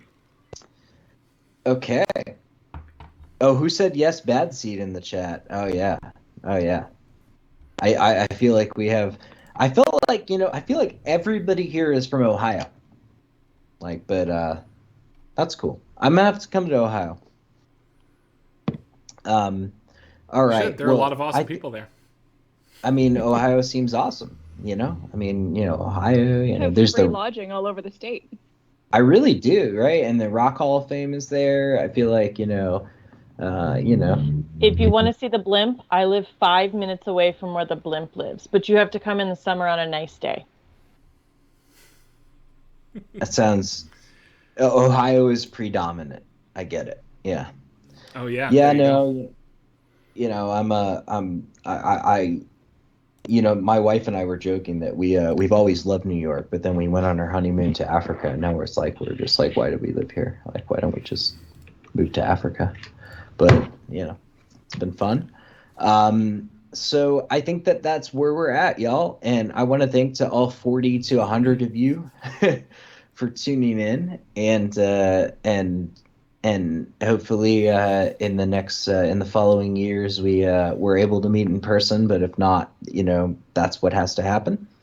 Thank you to all of our wonderful presenters, our technology sorcerer, Bardic Knowledge, Ryan Thompson, who I just want to say, by the way, I know that it's old news here, but we're just so proud of his appointment in Michigan, and all the freaking awesome work that he's doing. And like so many of us are teaching in situations where we teach all over music, but Ryan just teaches such cool stuff, and with his knowledge of ludomusicology and Twitch, it's just so amazing. I can't wait till I get to go to Michigan, Ryan, and attend one of your classes. I'm just gonna jump in as one of your students and learn from you. It's just absolutely incredible every time I talk to you. All of our presenters, Anytime. again, a huge shout out to Music Theory Augmented for spearheading all of this. Please, on Twitter, make sure you give her all the love. And we'll see you in the future. Hopefully we do another board game event. We do some Stardew Valley. I would love to do a Stardew Valley farm. That would be fun. And anything else y'all want to see. I know exactly who to put you in touch with about Stardew Valley. Over the summer last year, in part because we were all really depressed from the pandemic and needed to see each other, we did Jackbox Gaming that Ashley had whipped up some custom prompts for us all. And we also did kind of a reprise of those a couple days ago. I have a sneaking suspicion that our desire to just see each other and hang out and have a good time is going to come up again in a couple months. And we'll be doing something like that again. So stay tuned. For now, thanks everybody. Yeah, this was fantastic as usual. It was fantastic. And Twitch is so easy, y'all. I mean, it's a scary thing that maybe your students do and that maybe you don't. I mean, it's all about just twitch.tv/Bardic Knowledge, and you can tune into all this great content. I just want to plug, because Ryan's too humble to plug it sometimes, but if y'all have Amazon Prime, you can support Ryan and other ludomusicologists that use this platform all the time for their teaching, but also for really, really cool live streams about video game music by just mobilizing your Amazon Prime account that you use anyway, by using it to subscribe to his content on Twitch. And not only does that help him out in expanding his reach, but it also helps him out a little bit in terms of making sure that he has the support to continue the channel. And tune in on Thursday nights to see him and a bunch of other really cool people, play some cool music and some cool games and talk about music, which I've done, and it's super fun. So with that being said, everybody have a great night. Enjoy the rest of the conference, and hit us up. And, if you're ever in Michigan for Ryan, Ohio, specifically Cincinnati for Ashley, or New York City for me, make sure that you're not a stranger, because we all would love to go to dinner and hang out. And hopefully Right, seeing humans I'm not related to. Holy cow. Oh my gosh, it would be amazing, wouldn't it? Humans that I have to actually put pants on around. That would be like a thing, I desperately want you to stand up trivially not wearing pants. Oh no, I'm wearing pants right now, and look, I got my treble clef shirt on, and my wife left the house, and she's like, "What are you going to do right now?" And I was like, "Well, you know, it's important to me." So, all right, everybody. All right, I'm gonna close this. Goodbye, everybody. Bye, everybody. Bye, friends.